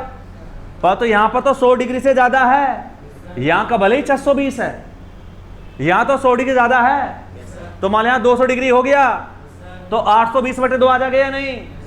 तो एवरेज टेंपरेचर बढ़ गया है नहीं? बॉयलर का इनलेट टेंपरेचर बढ़ने से एवरेज टेंपरेचर बढ़ चुका है, क्योंकि यहां तो हम आगे जा ना पाए। तो क्या गारंटी के साथ में रैनकाइन साइकिल की एफिशिएंसी बढ़ी है? बढ़ी है नहीं? तो कंडा बॉयलर का प्रेशर अगर आप बढ़ाएंगे तो प्लांट की एफिशिएंसी, रैनकाइन साइकिल को मैं प्लांट भी कह सकता हूं, पूरा नाम है steam turbine power plant, short में प्लांट। अरे है या नहीं? यस। तो सर जी इस प्लांट की एफिशिएंसी गारंटी के साथ में बढ़ जाएगी अगर बॉयलर को आपने ज्यादा प्रेशर पे ऑपरेट कराया तो, राइट। इसलिए समझा, तुमने देखा होगा कि जितने भी स्टीम टरबाइन पावर प्लांट है, ये सभी पावर प्लांट में बॉयलर बहुत ही हाई प्रेशर पे ऑपरेट हो रहा होता है। देखा है या नहीं? सुना है या नहीं कि बॉयलर हर जगह हाई प्रेशर पे ऑपरेट होता है, चाहे कोई सा भी प्लांट हो। उसका कारण ही यही है, क्योंकि बॉयलर का ऑपरेटिंग प्रेशर जितना बढ़ाते जाओगे समझा, उतना ही वो एफिशिएंसी ज्यादा देता जाएगा, क्योंकि हीट एडिशन का एवरेज टेम्परेचर बढ़ता जाएगा। अरे बोलो भाई।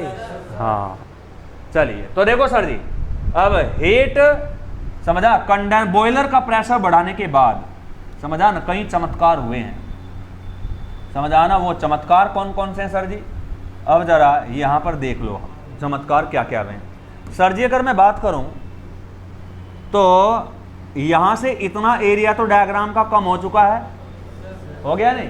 इधर से तो देखो साइकिल के अंदर का एनक्लोज्ड एरिया ही इनडायरेक्टली नेटवर्क के बराबर है, क्योंकि net heat transfer equal to network transfer, तो नेटवर्क ही तो बढ़ाना मिल ले तुम्हें। चलिए, तो सर जी एक वन साइड, इधर वाली साइड से तो समझा ना जो नेटवर्क है वो घटा है, समझा ना, परंतु ये ऊपर को बढ़ा भी तो है। तो one side the network decreases and other side network increases. तो मुझे यही नहीं पता कितना डिक्रीज हुआ है कितना इंक्रीज हुआ है। क्या आप डिक्रीज 5 पॉइंट हुआ और इंक्रीज 10 पॉइंट हुआ हो, और क्या आप तो डिक्रीज 5 पॉइंट हुआ इंक्रीज 2 ही पॉइंट हुआ, तो ओवरऑल घाटे में नहीं हो आप। और क्या आप तो डिक्रीज भी उतना ही हुआ इंक्रीज उतना ही हुआ, तो आप 0 पे नहीं हो, ना घाटा ना फायदा, है या नहीं? तो सर जी ऐसे आप देख के बिल्कुल भी अंदाजा नहीं लगा पाओगे, समझ आया या नहीं? कतई भी अंदाजा लगा ही नहीं पाओगे आप, समझा ना। इसलिए आपको क्या बताए गए हैं? थंब रूल, इनके हिसाब से कंक्लूजन निकालना, गारंटी के साथ में जो ये बता देंगे वही होगा, चाहे सुथरा ये किसी साइड से घटता फिरे किसी साइड से बढ़ता फिरे। आप क्लियर कट कोई गारंटी यहां पे नहीं ले सकते।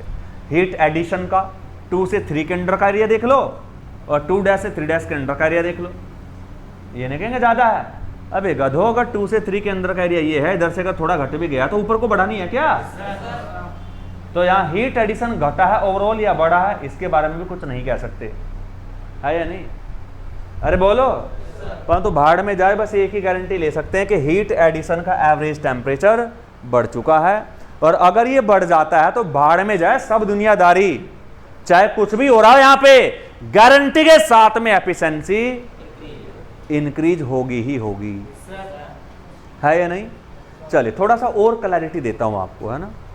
आपने कहा सर जी मान लो यहां पे हीट एडिशन भी चेंज हो रहा है, मान लो हीट एडिशन कम हो गया, मान लो पहले हीट का एडिशन 400 किलो जूल था, पहले हीट का एडिशन 400 किलो जूल था। जस्ट इमेजिन कि पहले हीट का एडिशन मान लो 400 किलो जूल था। अब आपने कहा सर जी अब तो केवल समझा ना 250 किलो जूल ही हो गया। परंतु इतना बात है बे गधो, अगर ये पहले 400 किलो जूल सप्लाई हो रही थी तो ये कम टेम्परेचर पे हो रही थी, और अगर ये अब 250 भी सप्लाई हो रही है तो ये ज्यादा टेम्परेचर पे हो रही है,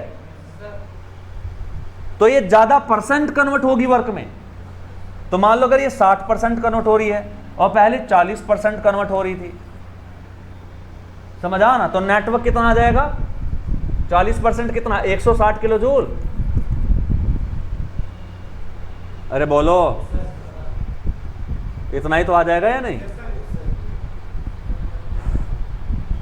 160 किलो जूल, राइट। यहां पे 60% कन्वर्ट हो रही तो कितना आ जाएगा? ये कितना आ जाएगा?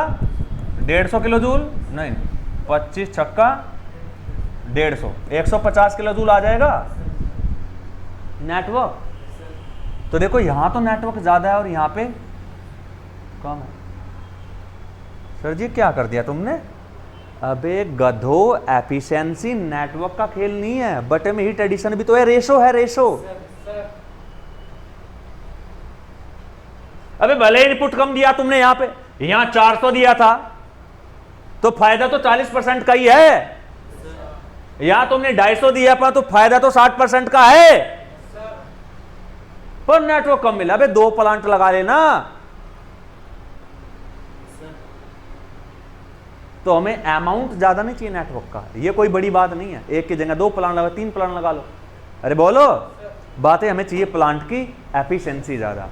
तो इसलिए do not get bother about the point that the heat addition increasing और डिक्रीजिंग और remains constant. Go to the hell, चाहे हीट एडिशन बढ़ जाए या घट जाए या कांस्टेंट रहे, गारंटी के साथ में परसेंटेज बढ़ेगा।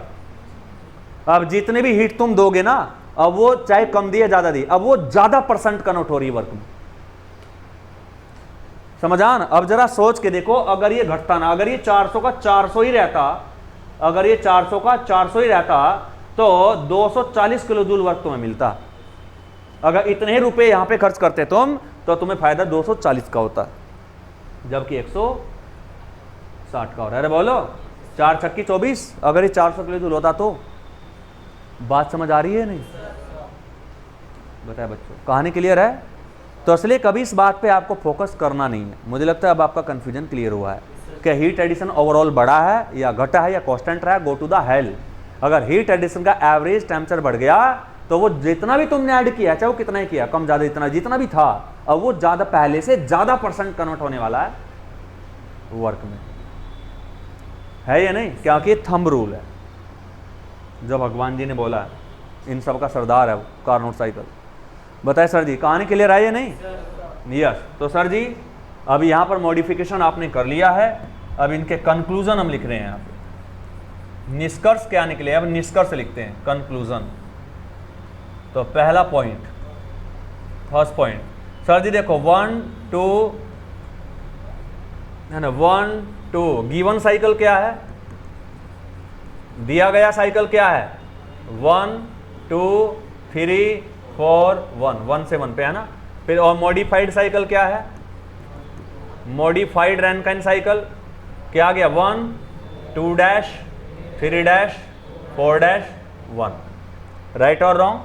ये पहला पॉइंट। दूसरा पॉइंट समाधान, अब मैं कह सकता हूं कि after increasing the, after increasing the boiler pressure, after increasing the boiler pressure, the average temperature, average short में ऐसे लिख दिया मैंने, average temperature of heat rejection या addition, the average temperature of heat addition is increased, that's why the efficiency of Rankine cycle is increased.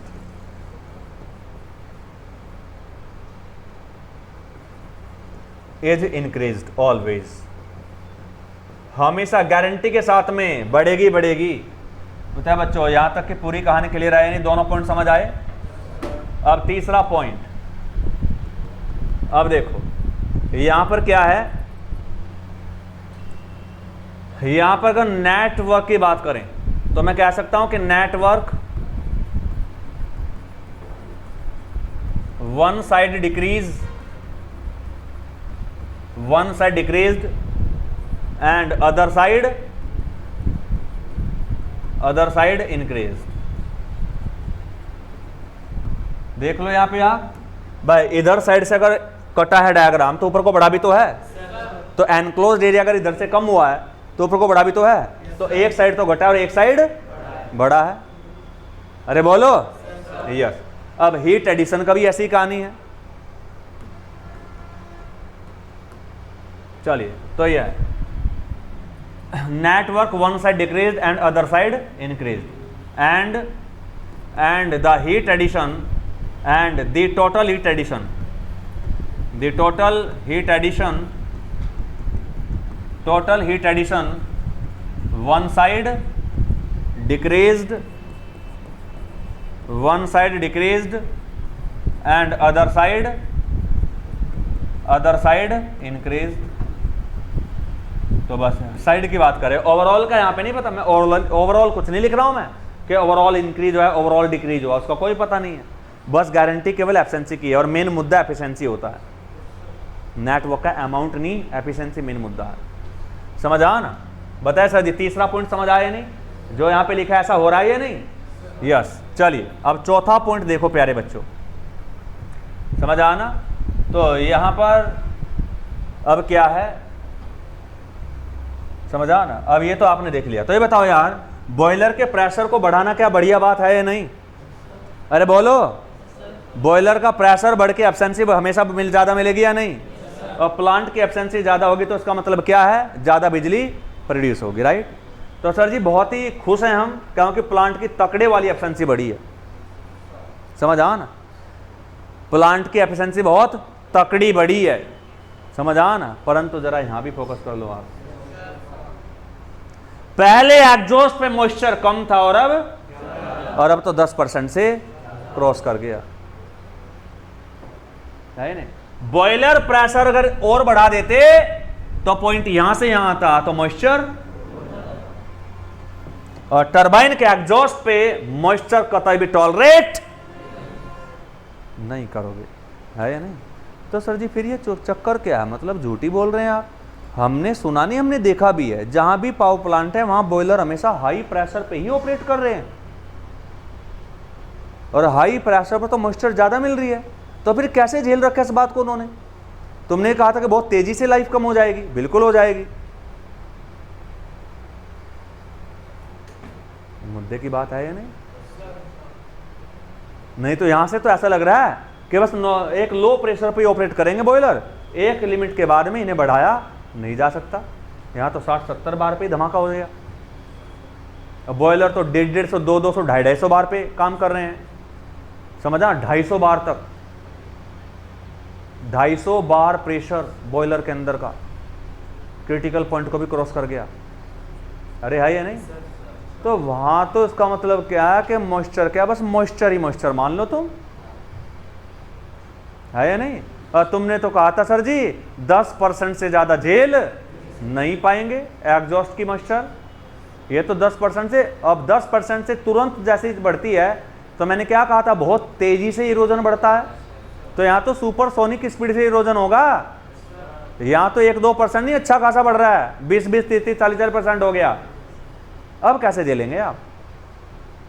Guarantee यहां पर बन गई एक मिस्ट्री कि बॉयलर के प्रेशर को इंक्रीज करने से रैनकाइन साइकिल की एफिशिएंसी तो धमाकेदार इंक्रीज होती है, पर इंक्रीज पे बढ़ी हुई एफिशिएंसी का आप मजा नहीं ले पाएंगे,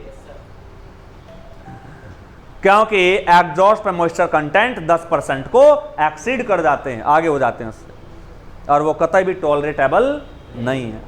we can't tolerate, we avoid, है या नहीं? अरे बोलो, है ना? चलिए, तो सर जी अब यहां पे देखना पड़ेगा, समझ आ ना? तो ये तो अब तक अच्छी अच्छी बात आपने पढ़ी है, बिल्कुल मजा आ रहा है सर जी, एफिशिएंसी बढ़ गई है, धमाकेदार, मस्त, बढ़िया मॉडिफिकेशन है, समझ आ ना? बस एक चीज पता चली और सबके चेहरे मुरझा गए, है या नहीं? चलिए, तो सर जी लिखना तो पड़ेगा बेटा, इग्नोर नहीं मारा करते बीमारी को, चाहे कितनी बड़ी हो, कितनी बड़ी बीमारी है, इतनी महंगी टरबाइन है, उसे 2-4 महीने में मार डाल देगा इरोजन, जबकि वो कहा 15-20 साल चलेगी, नहीं तो कहां 20 साल की लाइफ है, कहां 2-4 महीने में खतरे पैदा हो जाएंगे, है नहीं? इसलिए क्या सर जी क्या है, इंजीनियर कभी चीजों से बचता नहीं है, और तुम इसलिए बचते हो क्योंकि तुम अब तक पूर्ण रूप से इंजीनियर नहीं बने, है या नहीं? अभी बन जाओगे, थोड़े टाइम और है, राइट? उसके बाद तुम भी बचोगे नहीं। चलिए, तो देखो सर जी यहां पर क्या है कि यहां पर जो टरबाइन का एग्जॉस्ट है, इस पे मॉइस्चर पार्टिकल काफी बढ़ जाते हैं, तो उस बढ़ी हुई एफिशिएंसी का मजा नहीं ले सकते, है या नहीं? तो इसका मतलब क्या है सर जी? ये तो तुमने देख लिया, इसका मतलब कोई दिक्कत नहीं है, क्योंकि ये सैचुरेटेड वेपर है, इस पॉइंट से जितना दूर जाओगे ना इधर को, उतना ही मॉइस्चर बढ़ता जाएगा, और यहाँ पे आगे तो 100% मॉइस्चर है यहाँ तो, खैर वो तो कभी नहीं होगा, वहाँ तो फिर 10% से ज़्यादा तो नहीं झेल सकते ना, और यहाँ तो 10 से बहुत ज़्यादा हो जाएगा, है या नहीं? यस, तो सर जी ये बड़ी प्रॉब्लम यहाँ पे आ रही है, समझ आ ना? तो इसलिए क्या है, अब इस प्रॉब्लम को सॉर्ट आउट करना है, अब सॉर्ट आउट करना है तो सर जी कुछ ना कुछ तो जुगाड़ करना पड़ेगा।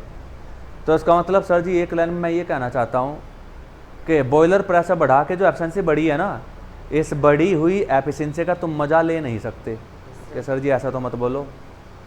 तो फिर दूसरा सुन लो स्टेटमेंट, इस बढ़ी हुई एफिशिएंसी का आप मजा नहीं ले सकते, और तब तक नहीं ले सकते तब तक उस बीमारी का इलाज न ढूंढ लो। अरे बोलो, बात सही है या नहीं? तो तब तक टरबाइन के एग्जॉस्ट पे जो ज़्यादा मॉइस्चर है, समझा ना, इसे रिड्यूस करने का कोई मेथड ना ढूंढ लो, आप इस बीमारी का इलाज ना ढूंढ लो, तब तक इस बढ़ी हुई एफिशिएंसी का आप मजा नहीं लूट पाओगे। बात सही है या नहीं? चले सर जी, वायरस तो दिमाग में आ गया, अब हम इसका इलाज ही देखेंगे, पहले दूसरा देखे कब तक नहीं मिलता, है या नहीं? तो सर जी पहला ही मॉडिफिकेशन किया, बहुत अच्छी खुशी का माहौल था, परंतु लास्ट वाले पॉइंट में बस आपने दिमाग सड़ा दिए, है ना? तो फोर्थ पॉइंट में क्या है, हम कह सकते हैं कि व्हेन द प्रेशर या द ऑपरेटिंग प्रेशर, कुछ ही कहें आप, when the operating pressure of boiler, when the operating pressure of boiler is increased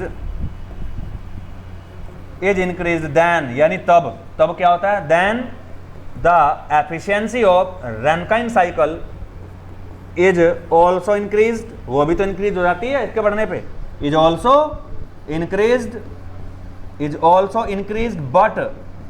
but the moisture at the exhaust of turbine is also increased, ये भी increase होती है, is also increased and it is not desirable, और यह desirable का मतलब हमारी जो इच्छा है, ये नॉट डिजायरेबल यानी हमारी ऐसी इच्छा नहीं है, ये इसलिए क्या है, ये अनडिजायरेबल कहें या फिर नॉट डिजायरेबल कहें, है ना? तो और हाईली अनडिजायरेबल है, that's why it is not desirable, DESIRABLE, इसलिए है डिजायरेबल नहीं है, भाई मॉइस्चर तो डिजायरेबल नहीं है, बढ़ी हुई एफिशिएंसी तो डिजायरेबल है। तो उससे एक जो बीमारी और पैदा हुई है ये अनडिजायरेबल है, नॉट डिजायरेबल। अरे बोलो तो सर जी इसका मतलब तो ये प्रॉब्लम आ गई यहाँ पे, है ना। चलिए 5वें पॉइंट में कुछ और ले सकते हैं हम यहाँ पे। अब 5वें पॉइंट में इसका मतलब क्या है, ये कहना चाह रहे हो आप कि बॉयलर के प्रेशर को बढ़ा तो सकते हो, पर तो केवल एक लिमिट तक ही बढ़ा सकते हो, जहां तक मॉइस्चर एग्जॉस्ट पे 10% से कम रहे या 10% तक, है या नहीं। उसके ऊपर आप बॉयलर के प्रेशर को बढ़ा नहीं पाएंगे। पर तो हम तो उसके ऊपर ही बात कर रहे हैं, 20, 30, 50 बार तो कुछ भी नहीं है, हम तो 250 बार तक जाने की बात कर रहे हैं। हमारे पास तो मार्जिन बहुत लंबा पड़ा है, अभी 40-45 बार पे भी बॉयलर चल रहा है, और कहाँ हम तो 250 बार तक के सोच के बैठे हैं कि बॉयलर के ऑपरेटिंग प्रेशर को बढ़ा बढ़ा के 250 बार तक अप्रोच कराएंगे। यहाँ तो 50 तक भी ना पहुँच पा रहे हैं, 45 से 50 पे टप्पा मारा तो ही दर्द हो गया, तो ये 10% को क्रॉस कर गई, है या नहीं। तो इस तरीके की कोई रियलिस्टिक सिचुएशन थी जैसे मैं बता रहा हूँ, है या नहीं। इसलिए यहाँ पे कहा गया कि देखो भैया इस बड़ी एफिशिएंसी का तब तक मजा तुम ले ही नहीं पाओगे जब तक तुम समझा ना कोई समाधान न ढूंढ लो इन मॉइस्चर का, है या नहीं। यस, नहीं तो काम तो बढ़िया हुआ है, एफिशिएंसी बड़ी है। चले सर जी कोई बात नहीं, इसका मतलब एक इशारा और भी मिला। अगर इंडस्ट्री में आज भी बॉयलर 200, 250 बार पे ऑपरेट कर रहे हैं, तो इसका मतलब इतना तो प्रूव हो चुका सर जी, इशारा समझ गए कि इलाज तो मिला था। अरे बोलो पागलो, CID का दिमाग होता है कॉम्पिटिटर का, समझ आया ना, इशारों में समझ जाता है वो। तो इलाज तो मिला था, बस सर इंतजार करते हैं इलाज कौन सा था भाई ये बताओ आप, है ना। चलिए खैर अभी बहुत सारी मिस्ट्री है, मैं आपको बहुत हिस्टोरिकल वे में लेके चलूंगा, समझ आए नहीं। तो इसका मतलब सर जी ये तो बलिदान मांग रहा है कि तुम मुझे खून दो मैं आज़ादी। अब खून देना ही कोई आसान है, अरे आइए नहीं, ये कह रहा कि मैं तुम्हें बड़ी एफिशिएंसी दूंगा, तुम मुझे टरबाइन की जान दो। अच्छी बात है यार, टरबाइन की जान ही तो लेगा मॉइस्चर। मैं बटन दबा दिया तो ऐसा ही होगा, तुम बड़ी एफिशिएंसी का मजा लूटो, समझा ना, मॉइस्चर टरबाइन को मारेगा, अपने साथ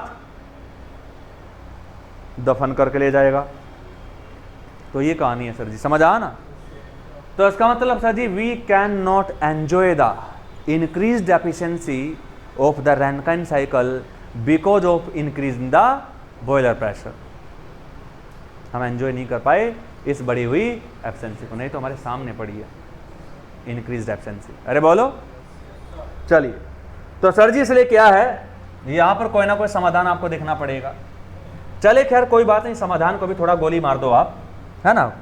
अभी दूसरे मॉडिफिकेशन पे करते हैं, क्यों ना सर जी चलो कोई बात नहीं, समाधान अभी समाधान कहीं एकदम थोड़ा ही मिल जाता है, बटन दबाया समाधान मिल गया, समाधान में टाइम मिलता है। तो रिसर्च होते गए इसके ऊपर। अब हमने कहा चलो सर जी मिलेगा नहीं, अभी क्या पता, इसे छोड़ दो तुम, ये पे कोई दूसरा मॉडिफिकेशन ढूंढ लो, अगर कोई है तो ठीक ठाक सा कोई दूसरा देख लो। हमने कहा चलो भाई कोई बात नहीं, अब दूसरा मॉडिफिकेशन ढूंढते हैं, है या नहीं। तो पहले पॉइंट में क्योंकि अभी तक तो केवल रिसर्च चल ही रहा है, कुछ पल्ले ही नहीं पड़ा, तो इसलिए लोगों ने कहा कि एक काम करो सर जी इसके भरोसे मत बैठो, पहले तो फ्लॉप सा ही मान लो बस इसे, तो समझ आ ना। क्योंकि क्या करें इस बड़ी एफिशिएंसी का, जब यूज ही नहीं कर पा रहे हैं, इसको यूटिलाइज ही नहीं दे पा रहे हैं इसे, तो कोई दूसरा देख लो जरा, अगर कोई दिमाग में आ रहा है। तो मैंने कहा आ रहा है बेटा एक और, तो दूसरा क्या आ रहा है, क्योंकि अब मुझे इतना भी पता है कि हीट रिजेक्शन का एवरेज टेम्परेचर घटा दोगे तो भी क्वालिटी या नेटवर्क बढ़ जाएगा, तो एफिशिएंसी बढ़ जाएगी या नहीं। अब वहां पे काम करते हैं, चलिए सर जी। तो अब दूसरा मॉडिफिकेशन है क्या बच्चों, डिक्रीजिंग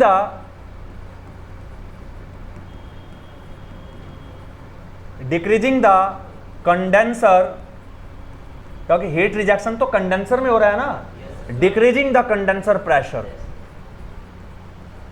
हीट रिजेक्शन का टेम्परेचर घटाने का तरीका ही यही है, प्रेशर घटा दो टेम्परेचर अपने आप घट जाएगा, क्योंकि सैचुरेटेड प्रेशर सैचुरेटेड टेम्परेचर का फंक्शन होता है। चलिए तो सर जी वही काम करते हैं हम, यहां क्या बना लेंगे, TS डायग्राम।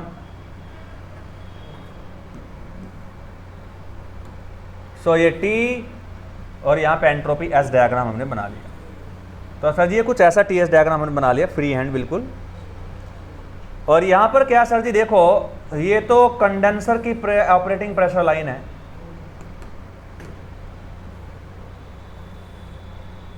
ये कंडेंसर की और ये बॉयलर की है।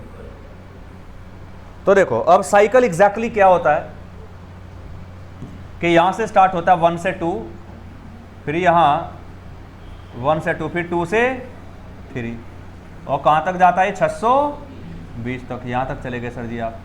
इसके बाद आइसेंट्रोपिक एक्सपेंशन और उसके बाद हीट रिजेक्शन। और देखो क्लॉकवाइज साइकिल है क्योंकि वर्क प्रोड्यूसिंग है या नहीं, ये तो गिवन रैनकाइन साइकिल है।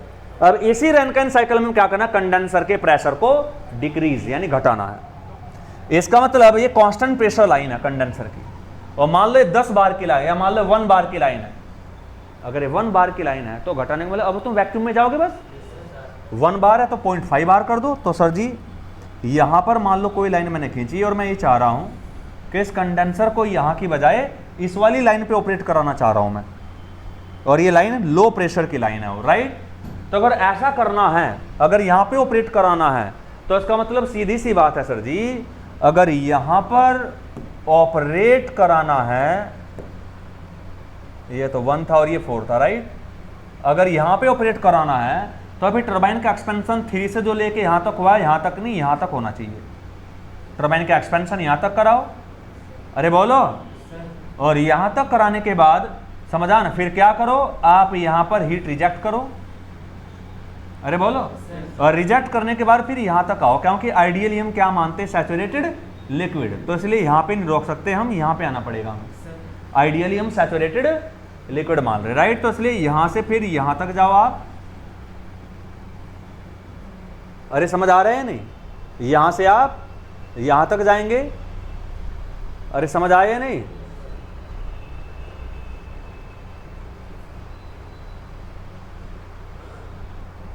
तब जाके काम होगा। चलिए एक काम करो आप,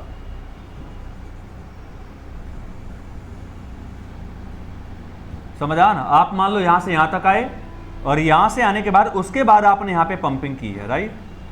तो अब देखो, अब इस पंपिंग में क्या हो जाएगा, अगर यहां पे आप करते हैं, है ना, अगर आप यहां पे करते हैं तो यहां पे देखो, अब अगर यहां पे पंपिंग हो रही है तो इसका मतलब ये है कि कुछ वेपर भी प्रेजेंट है, और यहाँ अगर 1% भी वेपर हुई ना, 99% पानी, वो 1% वेपर ही इतना वॉल्यूम घेरती है कि उस 99% पानी इतना वॉल्यूम, तो वर्क इनपुट।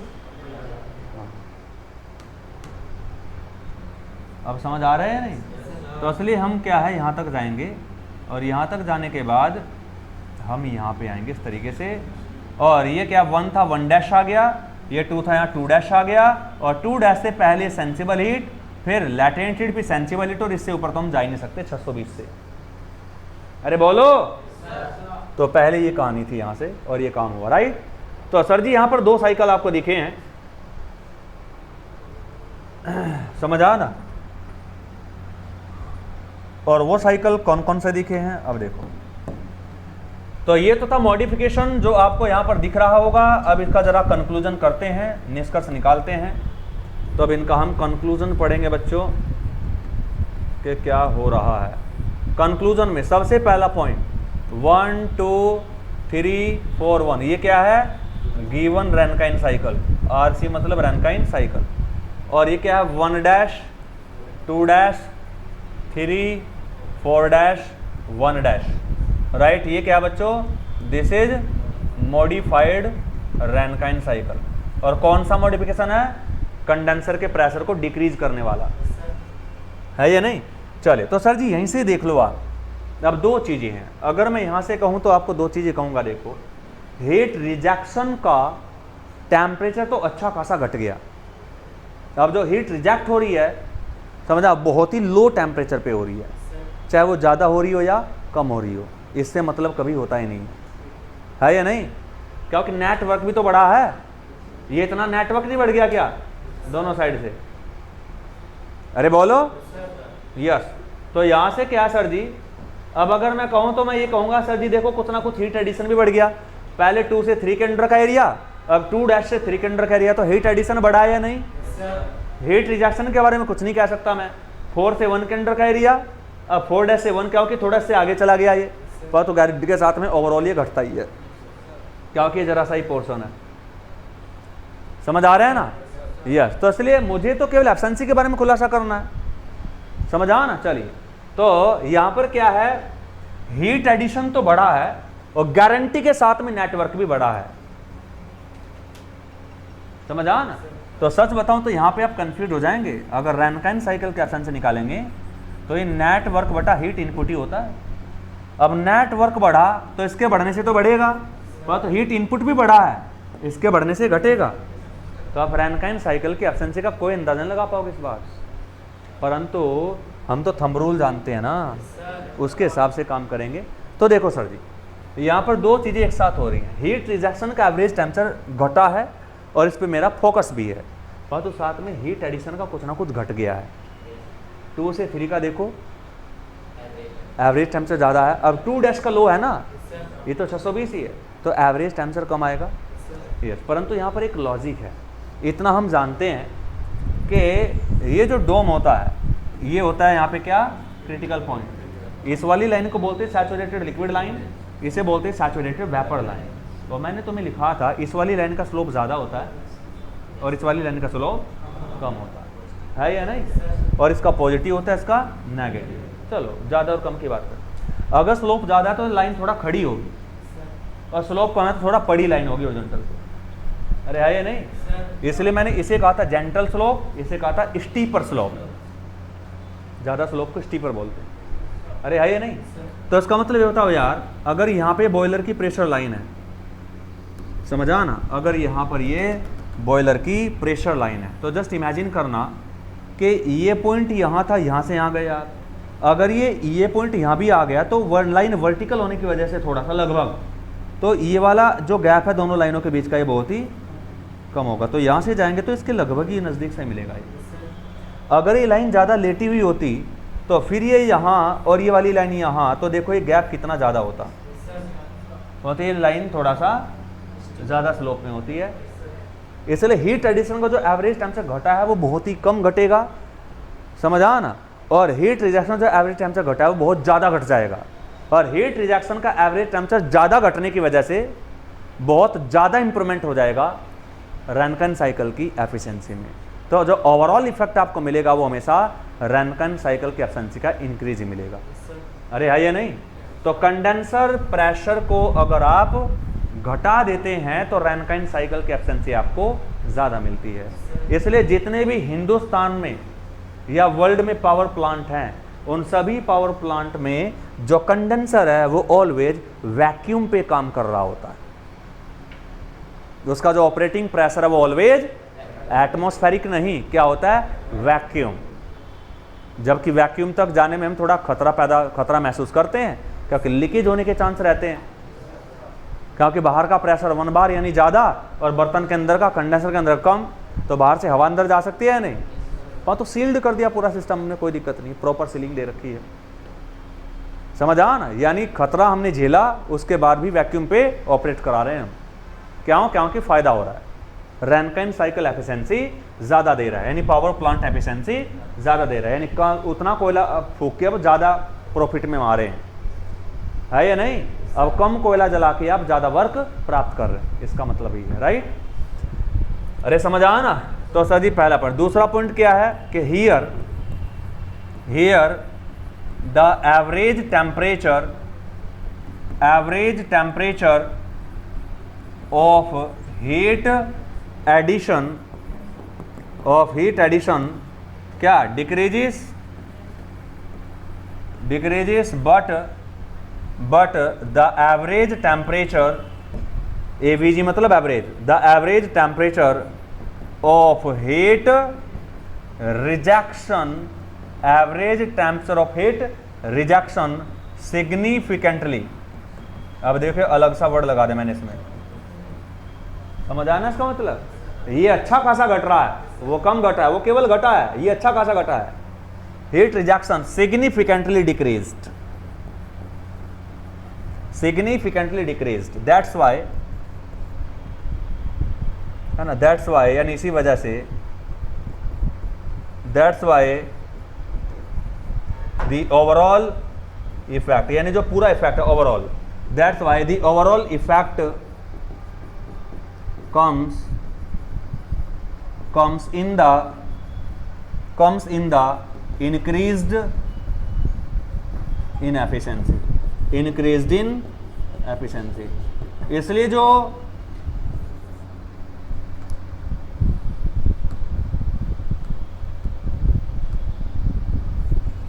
जो ओवरऑल इफेक्ट आता है वो क्या आता है, increased in efficiency,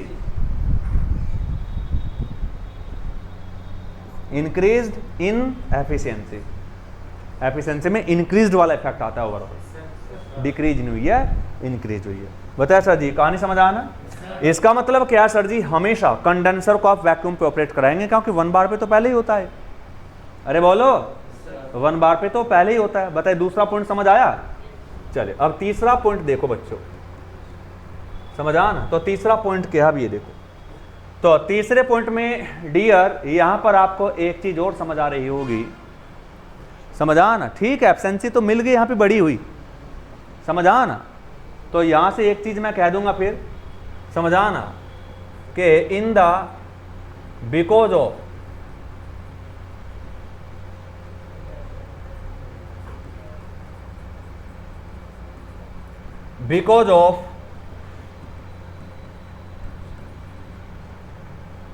because of increasing the efficiency, because of increasing the efficiency of Rankine cycle, efficiency of Rankine cycle, efficiency of Rankine cycle, efficiency of Rankine cycle, the condenser of power plant, the condenser of power plant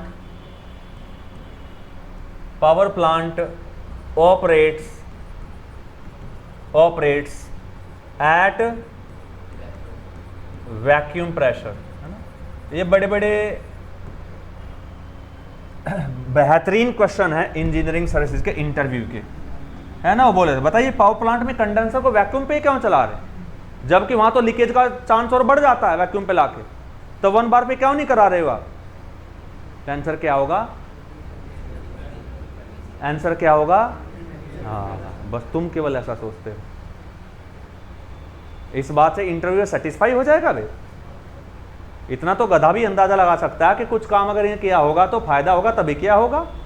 तो जो तैयारी करके interview में बैठे हो बे तुम, यानी exam already qualify कर चुके, तो क्वालिफाई में तो यही पूछेगा ना कि बढ़ती है घटती है, तो वो नॉलेज जितने तुमने बताया है वो तो चेक कर लिया उसने, इसके आगे क्या जानते हो। तो सीधा वो 2 ही लाइन है कि सर जी एफिशिएंसी रैनकाइन साइकिल की इंक्रीज हो जाती है, क्योंकि अपने आप लगा देना, समझ आना, क्योंकि जो हीट एडिशन का, हीट रिजेक्शन का एवरेज टेम्परेचर है वो घट जाता है कंडेंसर प्रेशर वैक्यूम करने से, घटाने से, और इसी वजह से एफिशिएंसी बढ़ जाती है। इतना अगर तुमने बोल दिया तो समझ गया कि इसे पूरी इतिहास पता है, कुछ मत पूछ इसके बारे में, ये कहाँ तक पहुँचा है, समझ आ ना। तो आंसर देना और एक सटीक आंसर देना दो में अंतर है। बोला सर जी हर क्वेश्चन का सही जवाब दे के आया हूं मैं, ट्रेंड किसने किया ये मैटर करता है। कपड़े में आ रहे हैं, समझ आया, बस दैट्स ऑल। यहीं से यूपीपीएससी जेईई में कुछ बेचारे कि सर जी इसके मान लो 650 थे, मेरे तो 665 थे, 15 नंबर फालतू, मेरा सिलेक्शन नहीं हुआ, इंटरव्यू में कम नंबर आ गए, इसका हो गया। पर्सनालिटी की बात है, कम्युनिकेशन स्किल की बात है, जवाब देने की बात है, आप अप्रोच पकड़ते हो या नहीं। अरे समझ आ ना। अब मैं अगर अब तुम तो पढ़ लिया अब तुमने, अगर तुम मुझसे पूछो या किसी बच्चे से पूछो कि ये बता, अगर तुम इस पैनल बैठा दो मैं कि जो पावर प्लांट में कंडेंसर हो वैक्यूम पे क्या ऑपरेट कराते हैं, कि सर जी एफिशिएंसी बढ़ जाती है, क्या इतने से जवाब से कुछ मजा आया तुम्हें सुन के, सेटिस्फाई हो जवाब से, आप नंबर तो दे दोगे आप, बातों के लिए 5 नंबर का क्वेश्चन था, 2 नंबर लिख के या 1 नंबर लिख के आगे बढ़ जाओगे, या 2 नंबर दे के खत्म। और अगर आपने 2 वर्ड अल्फाज और कर के सर जी एफिशिएंसी रैनकन साइकिल की इंक्रीज हो जाती है कि बिकॉज, समझाना है, बिकॉज प्रेशर घटाने से एवरेज टेम्परेचर रिटर्डेशन का घट जाएगा, जिसकी वजह से एफिशिएंसी बढ़ जाएगी। That's all. 30 सेकंड ही लगेंगे इतना बोलने में तुम्हें, ये जितने वर्ड बोले मैंने अल्फाज हिलाने में, समझ, केवल 30 सेकंड, और 5 में से 5। और बात वो 5 की नहीं है, इस जवाब से साइकोलॉजी ही पलट गई उसके दिमाग की। उसे भरम हो गया कि बंदा पढ़ के आया,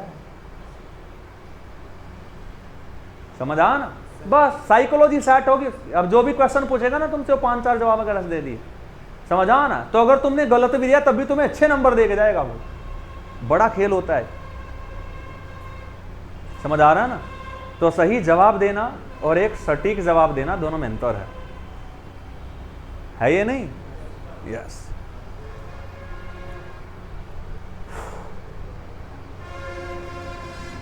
चले सर जी, ये बताइए यहां तक की कहानी क्लियर है या नहीं? इसलिए वैक्यूम प्रेशर पे ऑपरेट कराते हैं, समझ आना। चलिए तो देखो बच्चों, तीसरा पॉइंट। अब चौथा पॉइंट देखो सर जी, बहुत बढ़िया, यानी बॉयलर का प्रेशर बढ़ाओगे तब फायदा मिलता है, कंडेंसर का घटाते हो तब फायदा मिलता है। अब देखो मैंने मॉडिफिकेशन कौन सा कराया, डिक्रीजिंग द कंडेंसर प्रेशर। तो कंडेंसर प्रेशर के डिक्रीज करने पे क्या होता है, एफिशिएंसी बढ़ती है। अगर कंडेंसर प्रेशर इंक्रीज कर दोगे तो एफिशिएंसी घट जाएगी। तो उल्टे वाला मॉडिफिकेशन मैं नहीं कराऊंगा, नहीं तो 4 की जगह 8 हो जाएंगे। सीधा मैं करा रहा हूं, उल्टा पुल्टा तुम कर ही लोगे। अरे है या नहीं? यस। के डिक्रीज करने पे क्या इफेक्ट मिल रहा है वो मैं बता रहा हूं, इंक्रीज करने पे उल्टा हो जाएगा, कर लेना यार। एवरेज टेम्परेचर अभी हीट रिजेक्शन कभी घट रहा है तो फिर बढ़ जाएगा, एफिशिएंसी भी बढ़ रही है फिर घट जाएगी। अरे बोलो, और कुछ बता रहा हूं आपको। चले बच्चों, तो सर जी बहुत बढ़िया लगा, ये दूसरा मॉडिफिकेशन शायद पहले से ज्यादा बेहतर था, है या नहीं? एफिशिएंसी तो भी बढ़ी है सर जी, पर तो देखो इसके नजदीक और ये इससे बहुत, यानी मॉइस्चर के पार्टिकल बढ़ गए, यहां भी मर गए इरोजन से। सर जी क्या सत्यानाश करा रहे तुमने, आज का 1 घंटा खराब कर दिया है, कुछ भी ढंग का नहीं कराया, है या नहीं? ये भी कोई इलाज है सर जी? मतलब तुम पहले खुशी दे रहे हो और बाद में बोलते हो देखो भाई दर्द ऐसे में तो यूज नहीं कर सकते थे हम, है या नहीं? यस, परंतु दर्द का पता होना जरूरी है, इलाज तो तभी ढूंढे जाएंगे। हाँ बिल्कुल, तो गलत नहीं सोचना है। तो सर जी यहां से अगर आप देखें तो समझ आ गया कि कंडेंसर का हवा जितना घटाओगे तो आप सैचुरेटेड वेपर से बहुत दूर मिलोगे, तो जो मॉइस्चर है टरबाइन के एग्जॉस्ट पे बढ़ती जाएगी, जिसकी वजह से टरबाइन इरोजन बढ़ेगा और इट इज हाईली अनडिजायरेबल। ये कतई नहीं चाहते सर जी, स्ट्रांगली नहीं चाहते हैं, दिल से मना कर जाती है इस बात को, नहीं तो टरबाइन की लाइफ खत्म हो जाएगी। बताया बच्चों, क्लियर आया नहीं? तो सर जी दिमाग खराब ही, दोनों ही काम तुमने ऐसे कर दिए, कुछ भी ढंग का नहीं हुआ तुम्हारे बस का, है या नहीं? इसका मतलब सर जी यहाँ तो हम ऐसे फंस गए कि बस अब तो इन मॉइस्चर का इलाज ढूंढना ही पड़ेगा, नहीं तो 2 तरीके हैं, दोनों का मजा ले पा रहे हैं हम। अब तो इन मॉइस्चर का इलाज करना ही पड़ेगा सर जी, गुस्सा आ गया अब तो। हाँ बेटा, जब गुस्सा आता है तो कुछ रिजल्ट भी आता है, अगर वो गुस्सा पॉजिटिव डायरेक्शन में लगाया जाए तो। नेगेटिव डायरेक्शन में लगाओगे तो खुद बर्बाद हो जाओगे। तो गुस्सा दोनों काम कर सकता है, आबाद भी और, हाँ, गुस्से में गलत डिसीजन ले लिया जिसके चांस ज्यादा रहते हैं तो बर्बाद, और अगर थोड़ा पी के कोई अच्छा डिसीजन ले लिया ईगो में आके तो आबाद। आबाद नहीं, उस टाइम पे तो आदमी इतिहास रचता है, समझ आ ना। दिल की आग, ये जुनून की जो आग होती है, इससे बड़ी दुनिया में कोई आगे नहीं है। एक ऑर्डिनरी आदमी एक्स्ट्रा ऑर्डिनरी काम कर ले जाता है, समझ आ ना, जब उस तरीके की फायर जिंदगी में होती है या नहीं? यस। और एक चीज ध्यान रखना, मेरा अपना खुद का स्लोगन है, समझ आ ना, कंसिस्टेंसी बीट्स द इंटेलिजेंसी। खोपड़े में आया? Consistency beats the intelligency. जो बंदा डेली कंसिस्टेंट होके काम कर रहा है बड़े बड़े इंटेलिजेंसी को पीछे छोड़ देगा। कितने क्लास के टॉपर, कितने क्लास के इंटेलिजेंट बच्चे सब पीछे छोड़ के आगे निकल जाएगा, अगर कोई बच्चा कंसिस्टेंट है तो। समझ आना? So consistency beats the intelligency. लिख लेना हर किताब में सबसे पहले। अगर आप डेली पढ़ रहे हो ना, और डेली पढ़ रहे हो, डेली मेहनत कर रहे हो, तो गारंटी है, समझ आना, एक दिन सक्सेसफुल होंगे ही होंगे। गारंटी के साथ में एक दिन आपकी लिस्ट में कहीं ना कहीं नाम चमकेगा आपका जरूर, कि ले भाई बस 4 साल से ऐसी की तैसी कर रहा था मैं, अपनी मर भी गया था कई बार तो सुसाइड करने का मन में आया, आज मजा आ गया भाई, लिस्ट में नाम आ गया। हाँ बस कहानी खत्म। और सबके साथ ऐसे ही होता है, बड़े खेल रातों रात तो रचे नहीं जाते, टाइम लगता है नहीं? पर तो 4 साल तक कंसिस्टेंट रहना भी हर एक की बात थोड़ा ही है। कितने इंटेलिजेंसी तैयार करने आए, बेहतरीन माइंड, 2-4 एग्जाम दिए, नहीं किनारे पे बाउंड्री अटकी रही, डिमोरलाइज हुए, कंपनी ज्वाइन कर ली, पढ़ना छोड़ दिया, या फिर उतनी ताकत से नहीं पढ़े। बात जो उसके बाद भी फेलियर के बाद में उसी कंसिस्टेंसी के साथ में, उसी फायर के साथ में पढ़ रहा है, वो सिलेक्ट होगा, है ये नहीं? So consistency beats the intelligency. चले सर जी, तो चौथा पॉइंट देखो, तो यहां पर क्या, हम भी यही काम है, लगातार लगे हुए हैं, तो सर जी मॉइस्चर का इलाज तो हमें मिलना ही मिलना है या नहीं? क्योंकि अब तो ढूंढना ही पड़ेगा, क्योंकि अब तो डबल मजा मिल जाएगा तुम्हें, एकदम धमाका डबल होगा, क्योंकि दोनों मॉडिफिकेशन को यूज कर पाओगे तुम अगर तुमने मॉइस्चर का इलाज कर लिया तो, है या नहीं? चले सर जी, तो फोर्थ पॉइंट में क्या है सर जी, कि इफ चौथे पॉइंट में पहले दर्द को बयां करते हैं कि इफ द कंडेंसर, सॉरी हाँ, if the condenser pressure is decreased, then the moisture at the exhaust of turbine, moisture at the exhaust of turbine is also increased, which leads to the turbine erosion या blade erosion, है ना, या pitting action, मिलते जुलते एक ही नाम है। Which Leeds, जो किसको लीड करती है, which leads to the turbine erosion, इसे लीड करेगी वो, है ना, यानी होने देगी। Which leads to the turbine erosion and it is highly undesirable, यानी बिल्कुल नहीं चाहते से हम, it is highly undesirable, right और रॉन्ग, हाईली अनडिजायरेबल। तो सर जी बस ये कहानी है, तो इसका मतलब दैट मीन्स, इसका मतलब है दैट मीन्स, इसका मतलब क्या है, that means we can not take the advantage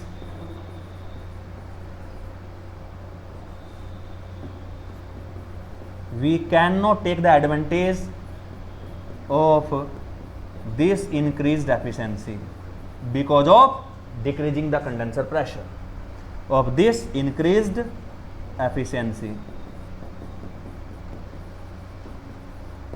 that means, इसका मतलब ये है कि हम जो इंक्रीज्ड एफिशिएंसी है उसका एडवांटेज, उसका लाभ नहीं ले सकते हैं सर, मरना थोड़ा ही है कच्चे लालच के चक्कर में। अरे है या नहीं? यस, ये 6 महीने में टरबाइन को डुबा देगा, फिर 6 महीने बाद ऐसा दर्द मिलेगा कि सुसाइड ही करना पड़ेगा, है या नहीं? ये 6 महीने जितना मजा इकट्ठा किया है ना, समझ आ ना, 180 दिन का जो दर्द होगा वो कम से कम 5000 दिन के बराबर होगा, है या नहीं? इतना पैसा लॉस हो जाएगा। तो शॉर्ट टर्म बेनिफिट नहीं चाहिए। चले सर जी बताओ, फोर्थ पॉइंट समझ आया या नहीं? चलिए, ये तो हमें समझ आ गया। 5वें पॉइंट में एक चीज़ और लिख देता हूँ मैं, समझ आ ना। इसका मतलब यह सर जी कि यहाँ पे दोनों चीज़ें क्लियर है, चीज़ें क्लियर है या नहीं यार?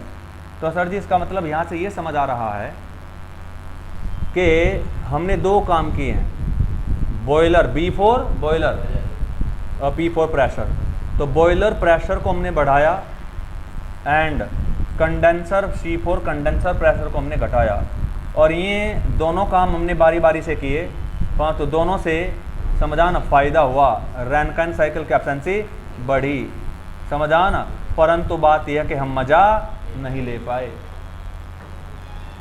समझा ना। तो इसका मतलब यहाँ से कह सकता हूँ, यहाँ पे क्या लिखता है, we can't enjoy this increased efficiency, enjoy नहीं कर पाए यस। तो इसलिए सर जी अब यहाँ पे एक बड़ी बात लिखने चाह रहे हैं, if you want to take the enjoy of this increased efficiency then you have to find the remedy to decrease the moisture at the exhaust of turbine. Remedy मतलब समाधान निकालना पड़ेगा, समझा ना, मॉइस्चर को कम करने का eight the exhaust of turbine. अरे बोलो यस। तो सर जी ठीक है, तो हमने देख लिया पांचवा पॉइंट।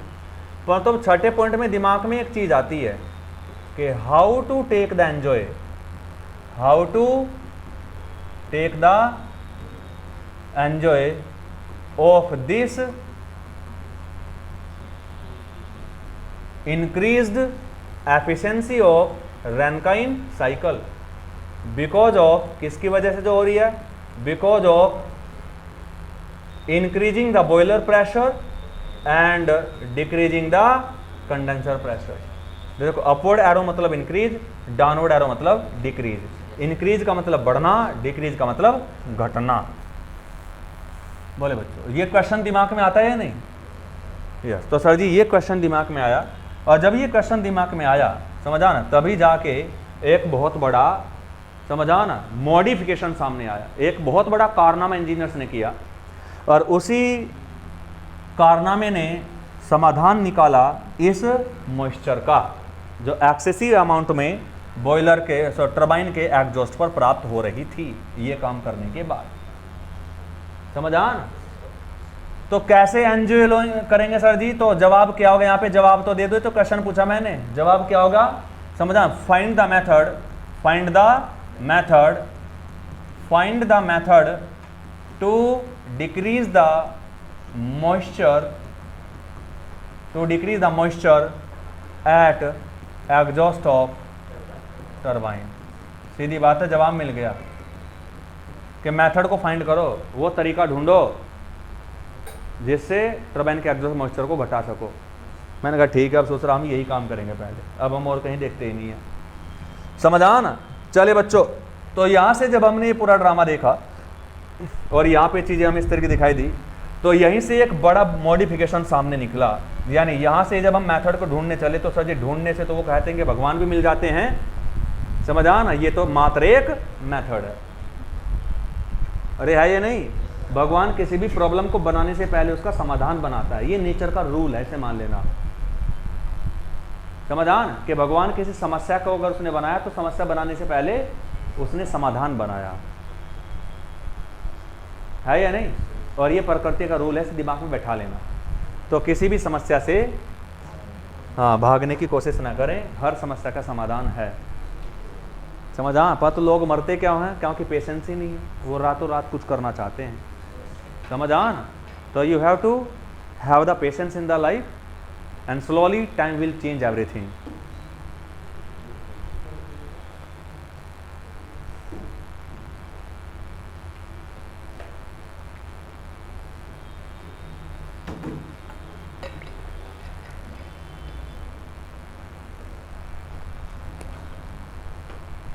चलिए तो देखते हैं सर जी क्या समाधान है ना। अब ये देखते हैं। तो देखो डियर, यहाँ पे हमने क्या किया कि हमारे पास यहाँ पर क्या होता था, ये तो एक बॉयलर होता था। अरे बॉयलर था या नहीं? और बॉयलर के अंदर क्या सप्लाई कर रहे हो आप? हीट। बॉयलर के अंदर तो हीट सप्लाई कर रहे हैं नहीं, तो बॉयलर है सर जो यहाँ पे हीट सप्लाई कर रहे हैं आप, Q1 हीट सप्लाई कर रहे हैं, Q1 मानते हैं, तो बॉयलर के बाद यहाँ पर क्या लगा होता था प्यारे बच्चों, क्या लगा होता था, टरबाइन। समझ आना। अब जो यहाँ पे टरबाइन थी, अभी तक तो जो टरबाइन है इसमें देखो क्या हो रहा था, आपने अभी तक एक ही टरबाइन लगा रखी है और मान लो 70 बार से 0.5 बार तक, यानी वैक्यूम तक 70 बार से 0.5 बार तक धड़ाक से एक ही झटके में पूरा एक्सपेंशन हो गया। एक ही टरबाइन है, एक ही झटके में सीधा हाई प्रेशर से लो प्रेशर तक एक ही झटके में एक्सपेंशन हो गया। और एक ही झटके में एक्सपेंशन मतलब एक ही झटके में प्रेशर घट गया बॉयलर से कंडेंसर तक, एक ही धड़ाक से एकदम, बीच में कोई भी इंटरप्शन नहीं आया। अब हमने कहा कि जो एक्सपेंशन है ये जो एक ही झटके में हो रहा है, इस एक्सपेंशन को थोड़ा सा कई झटकों में कराएंगे हम, यानी थोड़ा सा रोक रोक के कराएंगे। जैसे आपने मल्टी स्टेज कंप्रेशन पढ़ा था ना ब्रेटन साइकिल में, आईसी इंजन में, तो एक ही झटके में कंप्रेस करने के बजाय आपने मल्टी झटके, है ना, यानी धीरे धीरे 2 या 3 कंप्रेसर के द्वारा कंप्रेस करा था सीधे। तो सिंगल स्टेज की जगह मल्टी स्टेज में कंप्रेस करा था। तो यहां भी मैं कुछ ऐसा ही करना चाह रहा हूं, क्योंकि मल्टी स्टेज में क्या होगा कि दोनों स्टेज के बीच में आप कुछ और काम भी कर सकते हो। जैसे वहां पे क्या किया था, वहां पे क्या किया था मल्टी स्टेज कंप्रेशन में, इंटरकूलिंग। तो यहां भी कुछ कर पाओगे आप, वो आपकी मर्जी है। जो चीज इंटरकूलिंग करके फायदा मिल रहा है तो करना, अगर इंटर हीटिंग करके मिल रहा है तो हीटिंग करना, तुम्हारी मर्जी है या नहीं।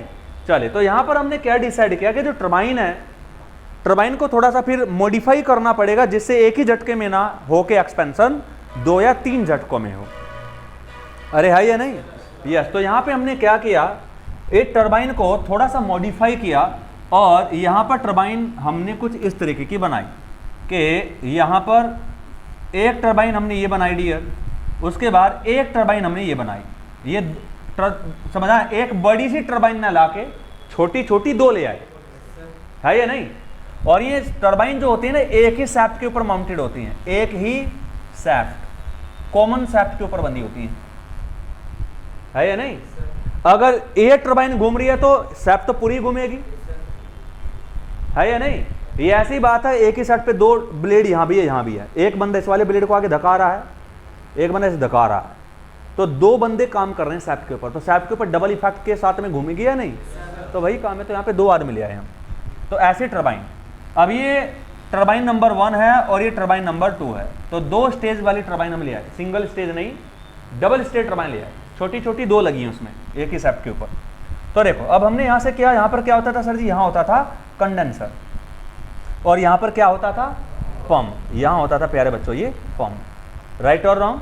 तो देखो हमने क्या किया, मान लो, समझा ना, अभी तक आप क्या कर रहे हैं, अब तक देखो हमने क्या करते थे कि सीधा एक ही झटके में हाई प्रेशर से कंडेंसर तक आप आ जाते थे, है या नहीं। अब देखो यहाँ पर हम क्या करेंगे, तो टीएस डायग्राम पे जनरली इस पूरी कहानी को हम प्लॉट करेंगे और टीएस डायग्राम पे जब प्लॉट करोगे आप तभी जाके आपको समझ आएगा इस मेथड का फायदा क्या है, समझा ना। तो सर जी यहाँ पर तो है टेम्परेचर, यहाँ पर है एंट्रोपी और यहाँ पर समझा ना हमने ये यहाँ पर बना दिया कोई टीएस डायग्राम और ये रहा क्रिटिकल पॉइंट। सर जी देखो ये तो मान लो ये किसकी लाइन है, कंडेंसर की लाइन है, अरे बोलो, और कंडेंसर वैक्यूम पे ऑपरेट करा रखा है, तो करा दो बेटा, तुम टेंशन नहीं है, वैक्यूम पे करा दो ऑपरेट, यहां की बजाय यहां आ गया कंडेंसर। तो कंडेंसर प्रेशर तो ऑलरेडी लो कर दिया तुमने, अरे बोलो, और बॉयलर का बढ़ा दो तुम दबा के, क्रिटिकल पॉइंट के नजदीक ले जाओ, पल्सर 220, है या नहीं। तो सर जी यहां से एक काम करो, सर जी यहां ले गए हम तो से, मैं कोई दिक्कत नहीं बेटा, घबरा क्यों रहे हो, प्रेशर भी बिल्कुल टॉप पे ऑपरेट करा रखा है और बॉयलर बिल्कुल धरती में मिला रखा है हाईली वैक्यूम पे, तो एफिशिएंसी तो बढ़ रही है प्लांट की। बॉयलर तो बहुत ऊपर है और कंडेंसर बहुत ही नीचे है या नहीं, यानी लो पे करा रखा है हमने, है या नहीं। तो अगर बॉयलर बहुत हाई है तो यहां से फायदा मिलेगा, कंडेंसर बहुत लो पे ऑपरेट कर रहा है तो यहां फायदा मिलेगा। तो ये जो प्लांट आप बनाने वाले हो ना, इसके प्रेशर देख के मुझे समझ आ गया कि एफिशिएंसी जबरदस्त बढ़ी हुई है इसकी। तो सर जी मॉइस्चर भी डबल धमाके के साथ में बढ़ा हुआ है कुछ तो बॉयलर के प्रेशर बढ़ाने की वजह से बढ़ा और कुछ कंडेंसर प्रेशर घटाने की वजह से घटा, डबल धमाका उसमें भी हो रहा है। बस दूसरा क्यों तुम घाव पे मिर्च छिड़कते हो, अभी इलाज ढूंढ तो रहे हैं, या बोल बोल के ज़्यादा कुछ होता है। भाई जिसे दुख है उसे दुख है, अगर तुम उसे बताओगे तो वो बढ़ेगा, वो इरिटेट हो जाएगा, है या नहीं। इसलिए अगर सामने वाले को दिक्कत है तो दिक्कत है, भले आपके पास समाधान नहीं है, पर कम से कम आप उसे कंसोलेट कर सकते हैं, है या नहीं। अरे यार कुछ नहीं हुआ, कोई बात नहीं, सब सही होगा, समय सब कुछ पढ़ देता है नहीं। बहादुर बनो थोड़ा, समझा, जिंदगी खत्म थोड़ा ही हुई है, समझा नहीं। यहाँ फेल हुए तो आगे बढ़ो यार, थोड़ा लेट ही तो हुए हैं, खत्म नहीं हुए, है या नहीं। तो थोड़ा सा मिलेगा, नहीं यार चलो सही है या नहीं। चलिए सर जी, यहाँ तक की कहानी क्लियर है या नहीं। चलिए तो सर जी अब देखो यहाँ पर हम क्या करने वाले हैं, प्लांट में कैसे मॉडिफिकेशन कर रहे हैं। ये रहे यहाँ पर कंडेंसर भाई साहब, ये रहे, ये क्या है, कंडेंसर हैं, और ये रहे पंप, है या नहीं। अब जानते हो कि कंडेंसर से पानी आया और इस पानी को हाई प्रेशर पे पंप कर दिया, 150-200 बार तक, बॉयलर तगड़े प्रेशर पे ऑपरेट कर रहा है। अब हाई प्रेशर के मान लो 200 बार की स्टीम थी, जाना कहाँ है, एक्सपेंड कहाँ तक हो रही है, एक झटके में वैक्यूम तक। इस बार मैंने इस 200 बार की, मान लो 200 बार की स्टीम को मैं पहली वाली टरबाइन में मैंने एक्सपेंड कराया, और 200 बार से केवल 100 बार तक एक्सपेंड कराया। कितना, 100 बार। और 100 बार की जो स्टीम है भाई, ये तो यहां पे टेंपरेचर कितना है, 620, और प्रेशर 200 बार। पर तो जब इसे करेंगे तो प्रेशर भी घटा, टेंपरेचर भी घटा, अब वो उतनी सुपर हीटेड, टेंपरेचर 620 से कम हो गया, और प्रेशर केवल 100 बार, कितना, 100 बार। अब इस 100 बार की स्टीम को मैं दोबारा से बॉयलर के अंदर को ले आया, पाइपलाइन है, एक पाइपलाइन लगा दी मैंने, और इसे बॉयलर के अंदर घुमा घुमा के बॉयलर के अंदर है बहुत ज़्यादा हीट जो सप्लाई कर रहे हो तुम, उस हीट को ये भी एब्जॉर्ब करेगी। तो जो ये एग्जॉस्टेड स्टीम थी 100 बार की, समझान, इसका प्रेशर तो 100 ही बार रहेगा, पर तो यहाँ पर हीटअप हो जाएगी और दोबारा से गर्म होकर टेम्परेचर 620 तक ले जाएगी अपना। तो दोबारा से इसका टेम्परेचर कितना हो गया, 620, पर तो प्रेशर 100 बार ही रहा, क्योंकि बॉयलर के टच में आ ही नहीं है, एक तरीके से पाइप के अंदर है ना वो, तो बॉयलर के यहाँ का प्रेशर तो 200 बार है, इस पाइपलाइन के अंदर का, क्योंकि स्टीम यहाँ से आ रही, समझ रहे ना आप। यस, तो सर जी इसके बाद यहाँ पे टेम्परेचर कितना हो गया, 620, परंतु प्रेशर कितना है, 100 बार। अब 100 बार की जो स्टीम है, तो टेम्परेचर 620 है, उसे एक्सपेंड कराया, अब सीधा मैंने वैक्यूम तक एक्सपेंड करा दिया फाइनली। यहां पे आएगा, फिर ये क्या होगा बच्चों, हीट रिजेक्ट होगी इस एग्जॉस्ट स्टीम से Q2, ये सैचुरेटेड लिक्विड बनेगा, ये स्टेट 1 है। उसके बाद पंपिंग करके यहां भेज देगा 2 से 3 200 बार की 620 की स्टीम। फिर ये मान लो, ये पॉइंट मैंने समझा ना, 3 डैश मान लिया, समझा ना, फिर ये मान लो मैंने यहाँ पे 3 डबल डैश मान लिया, अरे बोलो, समझा ना। और उसके बाद फिर यहाँ 3 डबल डैश है तो पूरा 3 डबल डैश ये बेटा ये, फिर यहाँ पे क्या मान लिया 4, और यहाँ पे 1 1 2 3 4 1, ये तो पॉइंट होते ही थे, 2 पॉइंट एक्स्ट्रा आ गए। तो 3 डैश से लेके 3 डबल डैश तक, अरे बोलो यार भाड़ में जाए, कौन ये डैश फैस इतना लंबा चौड़ा नाम बोलेगा यार, ए भी रख देता हूँ। ये स्टेट ए है और ये बी है, तो ए से लेके बी तक क्या हुआ है, हीटिंग हुई है स्टीम की, सेंसिबल हीटिंग। टेम्परेचर जो कम था बढ़ के 620 चला गया दोबारा से। और इस हीटिंग के दौरान मैंने कहा जो ये स्टीम हीट कर रहे हो, जो ये स्टीम हीट कर रहे हो, समझा ना, ये तो पहले से यार हीटेड थी 620 तक यार। सर जी पहले तो हीटिंग करी दी थी 620 तक, अब दोबारा से हीटिंग कर रहे हैं, फिर दोबारा से 620 तक, तो दोबारा से हीटिंग कर रहे हो सिस्टम की आप। एक बार तो हीटिंग होके यहां से आ ही गई थी, बेचारे एक्सपैंड हो गई, दोबारा से फिर भेजा है, यहां नहीं जाना ना, चल इधर दोबारा से हीट होके आ, तो दोबारा हीटिंग कर रहे या नहीं। तो दोबारा हीटिंग का मतलब रीहीटिंग, जैसे वाइज उसके बाद रीवाइज, अरे बोलो, तो दोबारा से हीटिंग कर दिया ना। यानी इस पावर प्लांट में एक नया मेथड लग चुका है जिसका नाम है रीहीटिंग। और रीहीटिंग तभी पॉसिबल है जैसे वहां इंटरकूलिंग, वो स्टेज के बीच में ही हो सकती थी। ये स्टेज के बीच में यहाँ पर रीहीटिंग हो रहा है या नहीं? अब सर जी फायदा मिला नहीं मिला, ये कुछ नहीं पता। अभी तक इस बात के बारे में आपको कोई अंदाजा नहीं कि फायदा हुआ है या नहीं, है या नहीं? यहां थोड़ा दिख रहा है तुम्हें कुछ, यहां कुछ नहीं दिख रहा है। बहुत ही बताओ, समझ आया ना फ्लो डायग्राम? यस। अब सर जी देखो यहां पे समझ आया ना? अब यहां आते, यहां प्लॉट करते हैं। क्या बेटा?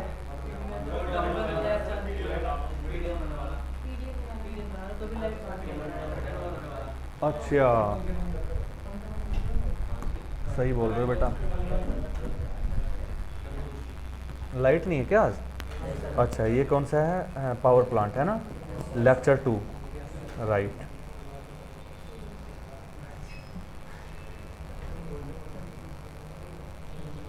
चलिए सर जी, अब टेंशन नहीं है ना? नहीं, एग्जॉस्ट बनकर गड़बड़ हो जाएगा। चलने दो, वैसे इतना जल्दी बोलेगा नहीं है ना? चलिए, तो यहां तक की कहानी समझ आई डियर? चलिए अब प्लॉट करते हैं जरा। तो देखो सबसे पहले तो यहां पर पंप ने 1 से 2, 1 बार से लेके वैक्यूम से लेके यहाँ 0.5 बार है, 0.5 बार से लेके 200 बार। तो ये तो रही 0.5 बार, ये रहा 200 बार। तो बीच में एक प्रेशर और दिखाई दिया है 100 बार। रीहीटिंग भी कांस्टेंट प्रेशर पे हो रही है 100 बार पे हो, तो 100 बार की लाइन तो दोनों के बीच में आएगी। चलिए, तो सर जी मान लो 100 बार की लाइन ये है, 100 बार की लाइन प्यारे बच्चों मान लो ये है 100 बार की लाइन। क्लियर और नॉट? तो ये 100 बार की लाइन है यहाँ पे। चलिए अब जरा एक बात आप मुझे बताएंगे, जो ये 100 बार की लाइन यहाँ पे आपने ड्रॉ की है, समझा ना इस पे? अब जरा ये स्टेट 1 था, 0.5 बार से सीधा 200 बार तक एक ही झटके में पंपिंग कर दी। पंप तो एक ही है। फिर 200 बार पे क्या है, यहां से 620 तक जाना होता है प्यारे बच्चों आपको। आप कहां तक जाते हैं? 620 तक, राइट? तो मान लो सपोज दैट 620 का टेम्परेचर ये है।